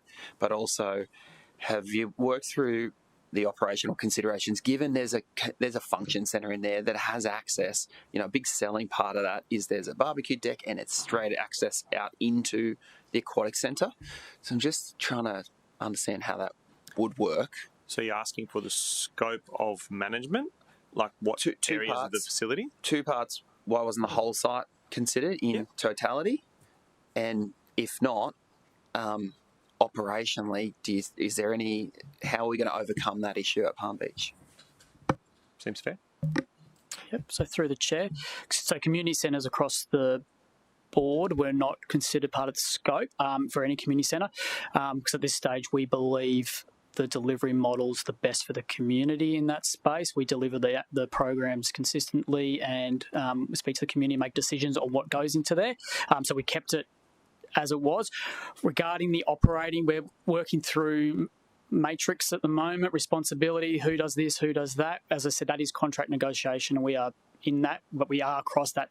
Pimpama, Upper Coomera, those 3 centres have sort of dual tenants, I'd say. We're one of the tenants, but we just need to work through all that at this stage. But we'll get to that position quite easily, I'd say, Councillor. So it's not proposed that the operator manages those community rooms as such. Council will maintain control of those through the community centres team. Yes, and they've been designed to be able to do that as well. So you don't have to walk through one to go to another. Basically, there's entry points for both entrances. There's receptions for both areas. So it allows us to do that pretty easily. So two quick further ones on that. So gym in scope for at Palm Beach? For the chair? Yes. Yes. And I saw that parking is out of scope. Does this limit council's ability to, if council were inclined to put paid parking into a centre, is that, I'm interested in whether there's any, I guess, impact on council's ability to do anything in parking? Yeah, so through the chair, we have paid parking outside Gold Coast Aquatics, as people are probably across. We also have a community sort of access. So if someone that's part of the gym or part of the swim program or a member, they still get 2 hours access. So the question is, can we change parking? Yes, we can. I would still strongly advocate for people that are members that they probably need 2 hours of parking to do their program. Yeah, okay. Thank you. Great. Councillor Wilkinson was next. And then Councillor Curtis. Thank you, Chair. And I've got a few questions for close, but I'll retain them for that. They're more related to contract-specific things.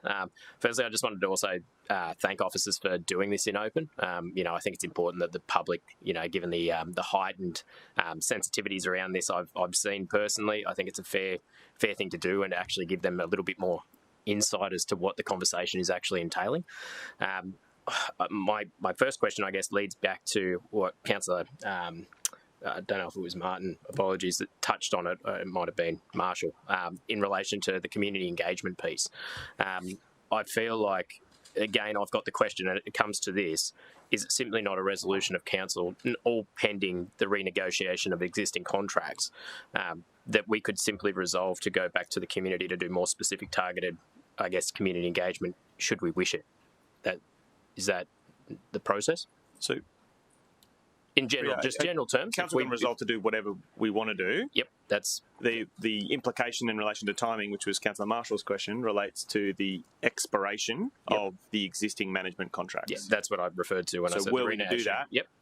we'd incur a cost relating to the extension of those contracts, and obviously we'd maintain the costs associated with our management of the facilities that aren't part of this. But that's the point. We could talk about the renegotiation of contracts, which I believe we're going to do in closed anyway. Yes. And then further to that, depending on what we decide, there could be the opportunity as a resolution of this council basically to look at an alternative pathway opposed to simply the recommendation before us right now.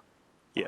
I don't reckon they can answer that. We can. As council, we can answer that. Yes. I feel like if someone was of a mind to change the resolution, to alter it to accommodate what you're asking, then they could do that. Yes, thanks, Chair. And that would come at a cost, which of course, we'll talk about in closed. I'm sure we'll discuss in close. But I wanted to just get that in open session as well. So I appreciate that. And just to get clarity as well, in relation to our $2.7 billion budget, roughly, this would look to save approximately $2.2 million annually, if I'm not mistaken, from the figures you put up on the screen before. Through the Chair, that's correct. Okay. No, that's all I just wanted to do in open session. Right. Councillor Curtis is next. Thank you, Chair. I'm circling back to my question about the community programming, which you've reassured me that there is a minimum requirement. Because I don't have a pool in my area, I'm not 100% sure if we currently have pools where we go above and beyond the minimum requirement, because there's a lot of community groups that want to do that. And it might be a question to take on notice, but could we find out if there are pools that have that go above and beyond in that, because they don't have the commercial uptake of the other lanes, for example? So I'm imagining in my head it's something like 2 or 3 lanes are dedicated to community use, the other ones can be used for programming. But I'm just in my head, if it then reverts back to our minimum standards, whether that actually would have an impact in the current operation. Seems like a fair question in open, to be honest. Yep, so through the Chair, so just trying to get my head around that. There's, so you are correct, Councillor. There will be minimum lanes available, so that you use the number 2. I'll just go with the number 2. They can expand that at any stage, and we could change that at any stage because we control the service. Sorry, what was the second part of the question? Or just more like if it was to revert to that minimum standard currently with what we see in operations at pool now, would that mean the revoking of some access that we currently see? So through the Chair, I would say the operator can expand that to 3, 4, 5, 6, up to them. Their number one driver will be getting community in and increasing utilisation and activation. So if they believe opening up for communities is better than having programs, and to get that increase in utilisation, that's probably on them. Yep. But there'll also be some minimum standards that we set for 100%. For that experimentation on behalf of the contractor. Oh, and so we can set the minimum. Oh, yeah, so through the Chair, we have set the minimum already, which is what the current service, we think is the current service level. So hypothetically, the minimum standard might be that 3 lanes in this facility always be made available to community. Is that an example of one of the minimum standards? Correct, Chair. Yeah, so we can set that to some extent on a pool-by-pool basis. Thanks, Chair. And then just before we move into closed on that topic of the heightened sensitivity and along with some targeted slings at Council for even considering this, I just wanted to highlight what you've presented in page 53 about what seems to be the contemporary practice across all local governments in Queensland. I was hoping that you could articulate that in open about how kind of unusual it is that we are still operating these pools. So the question is, across local governments in Queensland, how many of them do this and how different are we? So through the Chair, so there's been a shift, and definitely it's evolved. As we currently stand, only 3 local governments in Queensland, us being one of them, Noosa and Fraser Coast. Scenic Rim, Townsville and Logan have all changed in the last 12 months to go from probably like us, a hybrid model, to one strategic partner overseeing those pools. So there's definitely evolution for that. City of Sydney is probably a really good example because they have some fabulous pools as well. They've moved to one operator over their 6 pools. So it's becoming, not the norm, but it's evolving into that space, Councillor. Does any other local government have 8 pools? Brisbane has 22, Chair. 22? Yep. Okay. And they have a single operator? They don't have a single operator. They're out. They've got very different models. Some are lease, some are management agreements. They're quite defragmented in that. Okay. Yep. If there's no more questions in open, we're going to move to close. And the reason we're moving to close is because we've got a section of the presentation that talks about industrial matters and employees and such things. And we're also going to talk about the local government budget, and we're also going to talk about negotiations related to a commercial matter. So I'll move to closed. I'm seconded by Councillor Wilkinson. All those in favour? We'll just move to closed session.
All right, we've had an in-depth conversation in closed session, and there's definitely been some good questions, excellent questions about this significant decision of Council and the matter before committee today.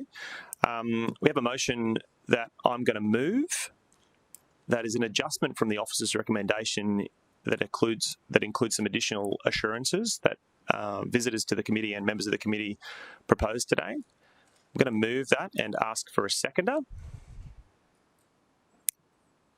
All right. Excuse me, Chair. May I ask for a 2-minute break? Yeah, let's take a 2-minute proceed. Yeah, let's have 2-minute adjournment. Turn the streaming off for a second.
Thank you for that, being patient during that short adjournment.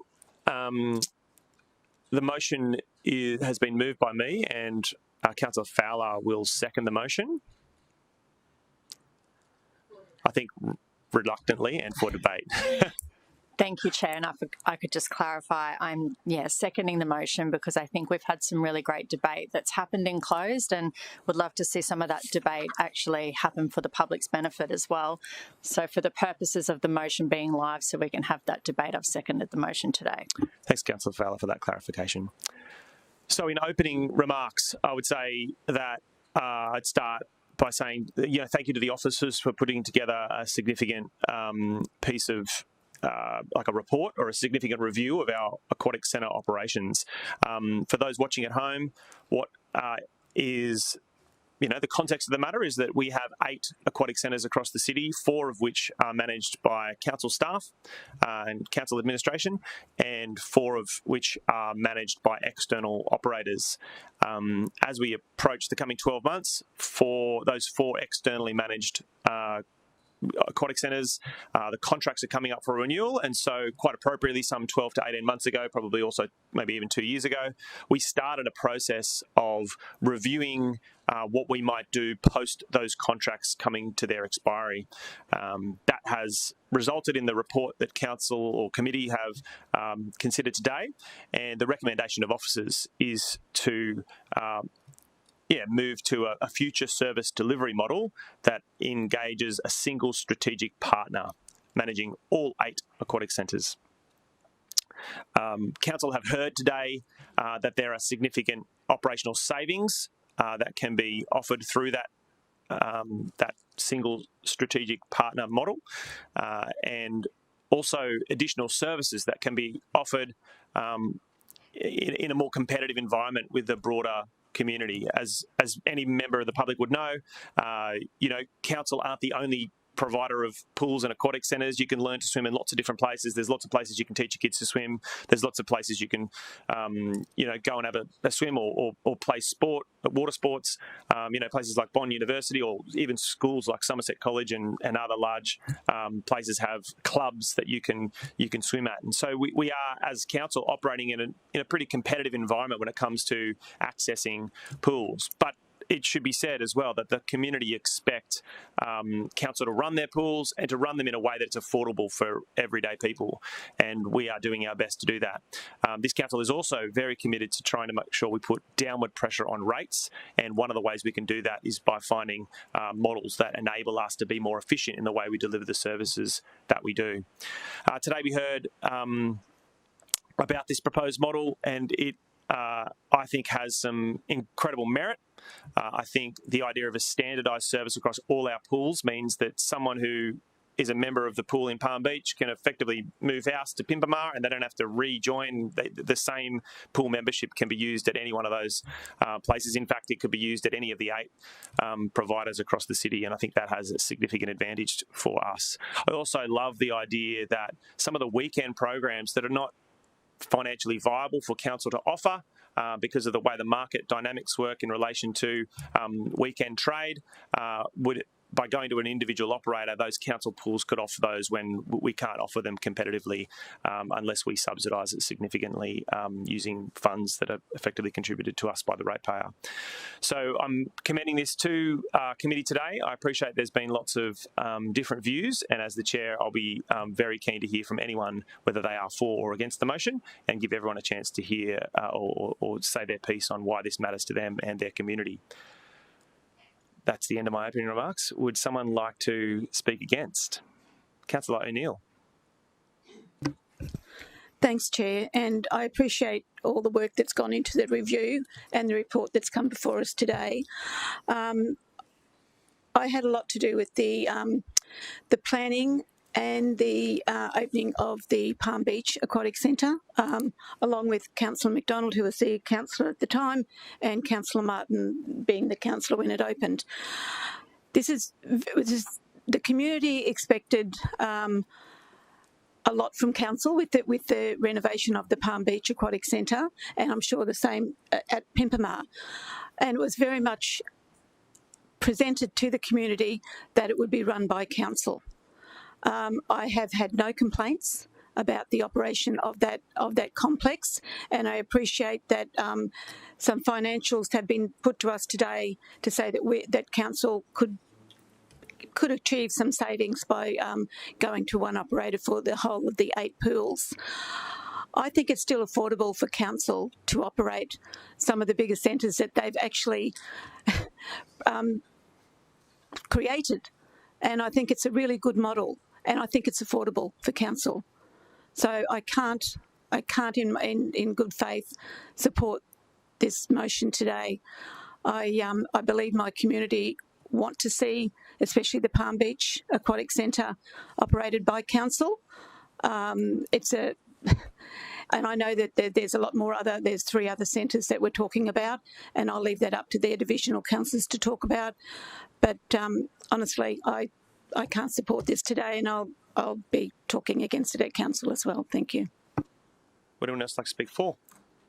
Councillor Curtis.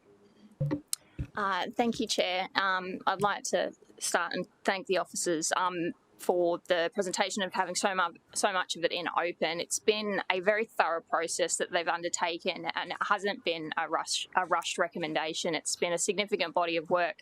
The officers have tested the market, evaluated capability, experience, governance, risk, compliance, and the commercial value before providing us this recommendation. And through this proposal, we are still retaining ownership and strategic control. It shifts council's focus from being the operator at the door, from being a very strong and powerful client at the table, and there are very real benefits in that. I think that ultimately the community outcomes are going to matter more than who's wearing the uniform at the desk, and I think we should judge this proposal on performance and accountability. 69 million over 10 years, that's a lot of investment that could have gone into other services, and so I think it's a fear of change that is driving a reluctance, but we have to realise that the decision not to do this has very real implications on what this council can do into the future, and I want that to be highlighted and look forward to discussing it at full council. Someone speaking against? Councillor Marshall. Thank you, Chair, and I echo the other councillors. Thank you for the hard work here. I'm speaking against, not necessarily because I'm opposed to the privatisation or the next move, but I'm also not necessarily for it. I just feel at the moment both Councillor Martin and I are funding a library service to remain open, and there's a sense that there wasn't community consultation with that. We're also both fighting parking permit changes, and even though there was community consultation about the hours, there was a community consultation about the permits. And my community keeps saying that it's not transparent if you don't ask us, you represent us. And so I guess my foreshadowed motion is simply that we press pause and we ask the community, knowing what we've heard today, we give the community all the details, and then we can come back and make a more informed decision in the future. I recognise that that gives staff some uncertainty, but hopefully they understand that the community wants all the information before they can make a decision also. So that's why I'm speaking against it. So you're foreshadowing your motion? I will foreshadow my motion, yes, please. Happy to accept that foreshadowed motion. Councillor Gates. Thanks, Chair. I just want to clarify loudly and clearly that there is no privatisation of anything. Yes. Councillor Marshall used the word privatisation. That is not what is on the table today. It's simply operations. And I'm not sure how we actually decided upon the operation of the 4 pools that are currently under management. I've only had experience in the pools that are in Northern Gold Coast, both of which are managed by council. I've had a number of complaints about various aspects of their operation over time, but I've been around a long time. So that's clear. I've not known of complaints against the operator in other circumstances, and I don't believe that the community knows whether the pools are operated by council or by someone else. They're still getting the service.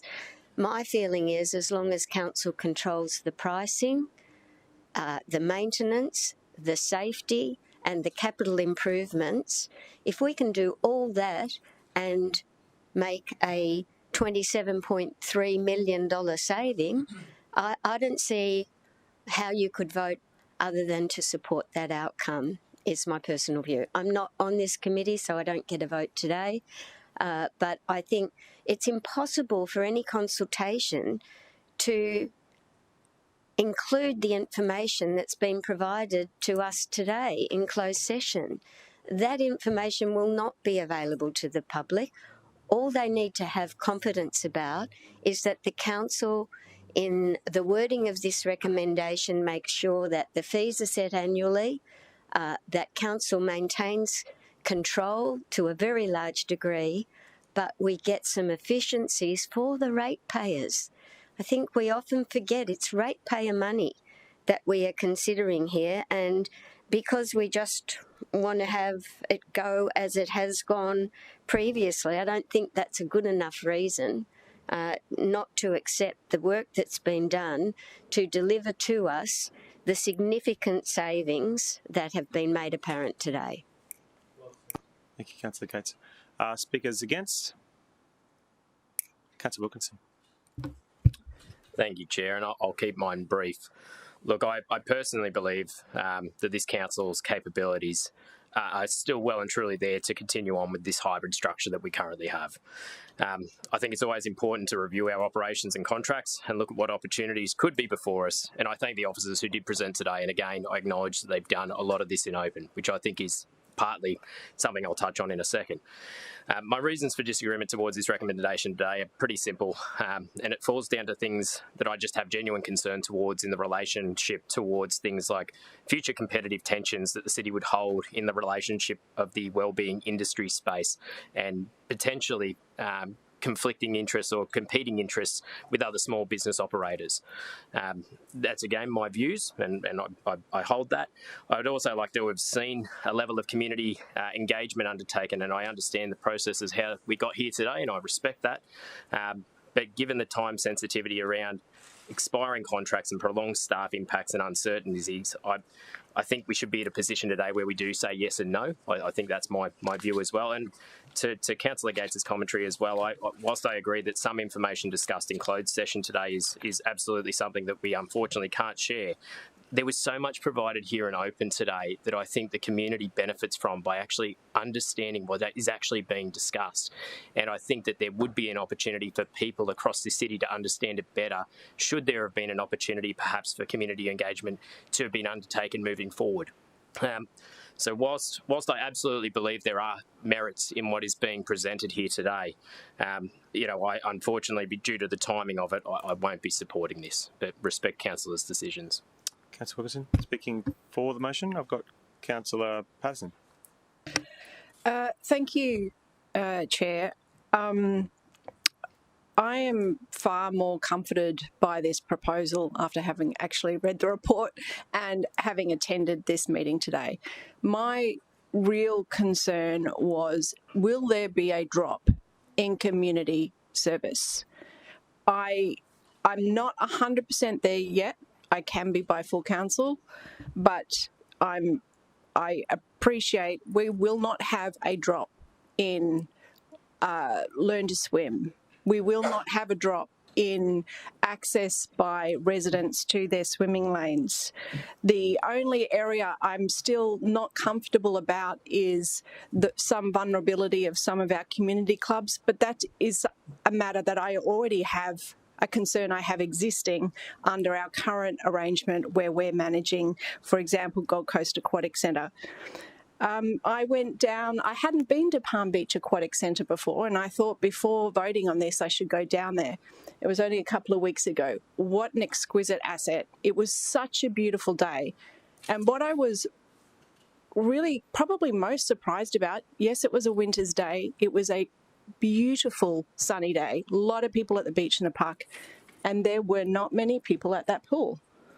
I had a concern about that, and I thought, well, what are we doing, or what are we potentially missing to not make sure that that asset is as productive and as efficient as possible?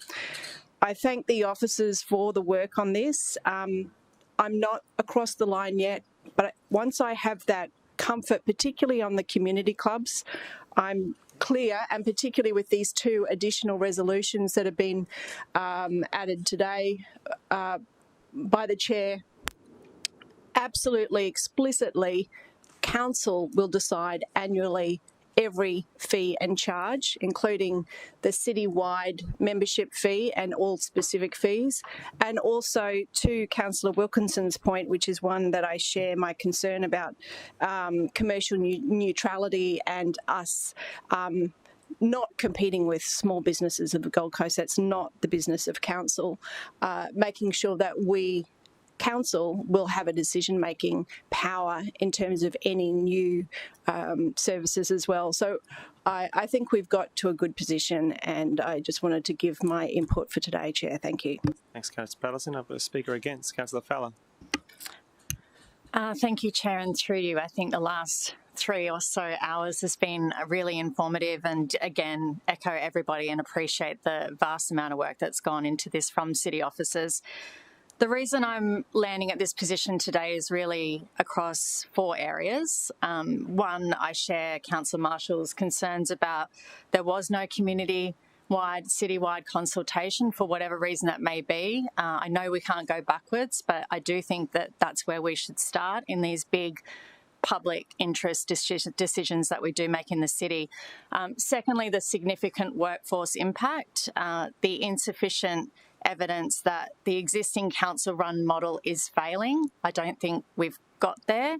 And also I have an issue with one operator having a monopoly over managing 8 aquatic centres across the Gold Coast. These centres are really important community assets, and I do believe that before we transfer the operation of every aquatic centre to a single private provider, I feel we should first properly consult that community, fully understand and accept the long-term impacts on staff, and demonstrate that the existing model is not delivering for residents. And I don't believe that the threshold has been met, particularly on that last point. Although the city retains ownership and oversight, day-to-day services move to a private operator. Council will no longer have direct control over operational decisions, staff culture, customer service standards and program delivery. There's a difference between ownership and control, and I understand that. But I believe that once operations do leave council, we become contract managers rather than service providers. And for our 4 biggest aquatic centres on the city, I don't think that that's a great outcome for our community. Any other speakers for? Councillor Young. Thanks, Chair, and appreciating that I'm not a member of the committee and I've come here late. When I was first bombarded with public sentiment about this issue and saw a lot of material on social media, I was very concerned about what was being proposed by council, and indeed I was probably landing on the side of not supporting whatever this massive change was to be. But then I realised, having been briefed and read the material that we've got available to us, that a lot of that conjecture and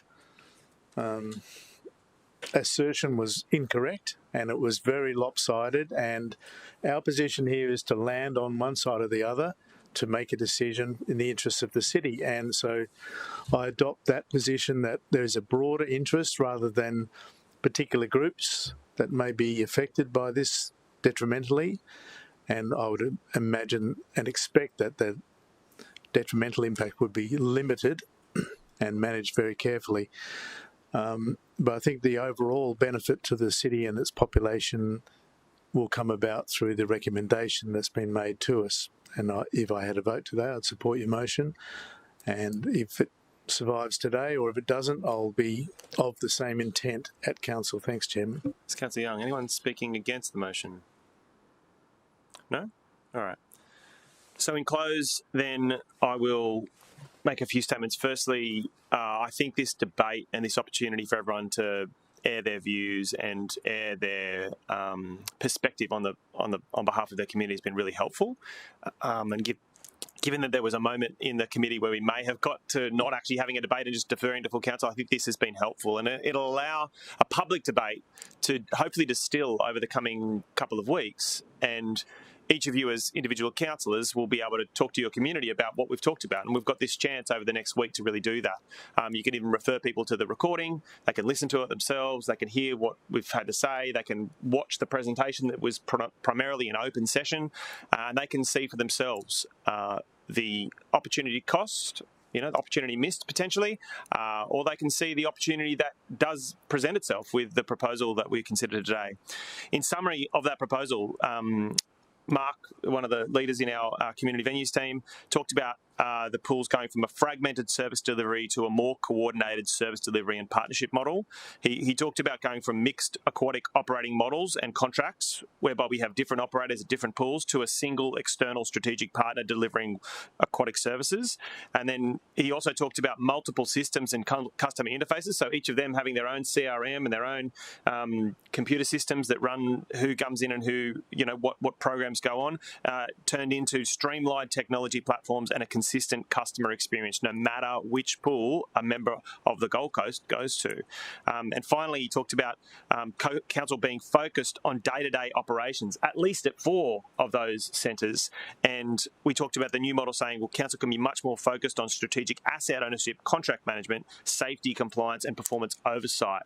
And frankly, I think those strategic drivers for this decision really back my support for it. On top of that, the net benefit to the ratepayer is $22.2 million over 10 years. And I'm really pleased to be advocating for something that puts downward pressure on rates. That is our responsibility, to find ways to deliver the same or better services at less cost to the ratepayer. This proposal does do that. It's been put to us cogently, clearly, robustly, and we should seriously consider it. There's been a couple of remarks made in the debate so far, and one, Councillor Gates talked about this idea of providing certainty on pricing, certainty on maintenance, and certainty on capital improvement. And the motion before us enables us to have that certainty. It means that every year when the Special Budget Committee meet, the fees and charges includes the aquatic centres, and we can set that charge as council. It is not it's not a role of the operator to set the fee or the charge for visiting a pool. In fact, we've added some strength to that by making sure that this committee, the Lifestyle, Environment, Heritage and Resilience Committee, also reviews the programs and their related fees. So things like lane hire or program hire or birthday party costs can be considered by this council, by this committee, and recommended to council for consideration as part of the special budget committee processes. That can provide even more certainty to the community about that pricing piece. We talked about maintenance and capital improvement being part of the contracts that are being proposed right now, and they're important as well. I wanted to touch on Councillor Fowler's comments about monopoly. She used the word monopoly to describe one operator, and the reality is it is a competitive environment in this city for aquatic sport or aquatic recreation. We have 57 kilometres of beautiful white beaches. If people don't want to pay to go to the pool, they can duck into the beach. There are lots of learn to swim operators. I know that I've got more than a dozen people who teach swimming in their own pools. They've got home occupation, or they've got some sort of planning approval to do that from their old homes, their own homes, and it's a competitive environment. We are operating in an environment that is very broad, has lots of diverse options for the customer, and frankly, any suggestion that what's being proposed today is a monopoly on providing aquatic services is just ridiculous. It's patently ridiculous. It is not a monopoly. We have lots of different places where we can get pools for training, pools for recreation. I mean, we also have theme parks. I mean, you can go to the water world if you really want to enjoy the water in a different way and pay a fee for that. There's lots of different options on the table. I think council's role in this is to deliver the best, lowest cost option for an accessible and affordable way to get your kids to learn to swim, and we can actually do that through the protective mechanisms that are in this resolution. I do want to touch on Councillor Marshall's comments about further community consultation, that he purported to say that the council hasn't communicated enough with the public about this. And I think that's a problematic remark. I love the idea that, any of our councillors would engage with their community about any issue that matters to them. It's really good. But I think that, we've been engaging with the staff of our aquatic centres for between 12 and 18 months. We review the aquatic centre operations in this committee every year. And the community consultation that occurs in relation to the way we provide aquatic services actually happens in the data we collect when anyone goes to a pool. We can see how many people are going. We can see how less people are going. If it increases, we get that information. If it decreases, we get that information. If more people are signing up for birthday parties, we get that information. If less people are signing up for birthday parties, we get that information too. And that community consultation, because there are so many pools, there's 8 pools in the city, and we're one of the biggest local council pool operators in the nation. That community consultation process is an ongoing activity that we do all the time. The operators of our pools get to engage with the citizens who frequent the pools, and we get to have that conversation. And any suggestion that we're not open to feedback is frankly ridiculous. We are always open to feedback about how our pools are operated, and just because this process has run its course over the last 12 to 18 months and many staff have seen this different operating model and saying, well, this isn't good for us, our responsibility is not necessarily just to the staff of the Gold Coast City Council, even though that is very important to us. It is also to the broader 700,000 plus ratepayers who live in our city and want to use services in the best and optimum way, the most efficient way. All right, that's all I got. I really think this should be supported. If not today at committee, I think it should be supported at full council, and I'll be calling a division when we take the vote. All those in favour? Division. Councillor Tozer. Against? Councillor Doran, Councillor Fowler, Councillor Wilkinson, Councillor O'Neill, Councillor Marshall. That motion has abjectly failed. But I used every moment I had, right? Yeah. So we had a foreshadowed motion moved by Councillor Marshall, which we will now address. And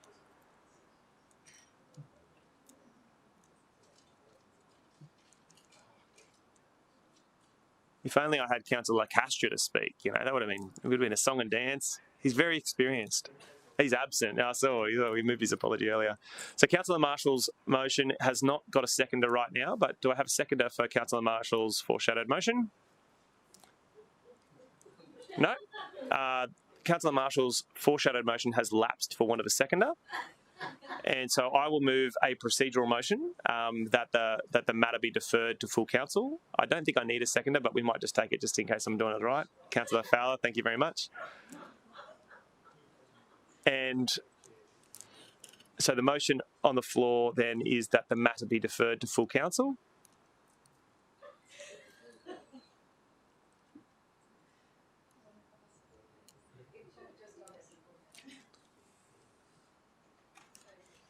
And I had Councillor, I don't, do I need a second? No, I do.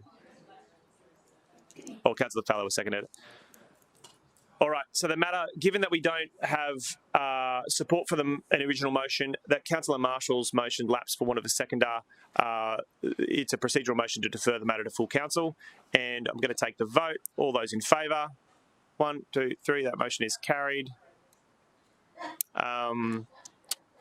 Is there any general business from the floor? I'll declare the meeting closed at 1:14 p.m.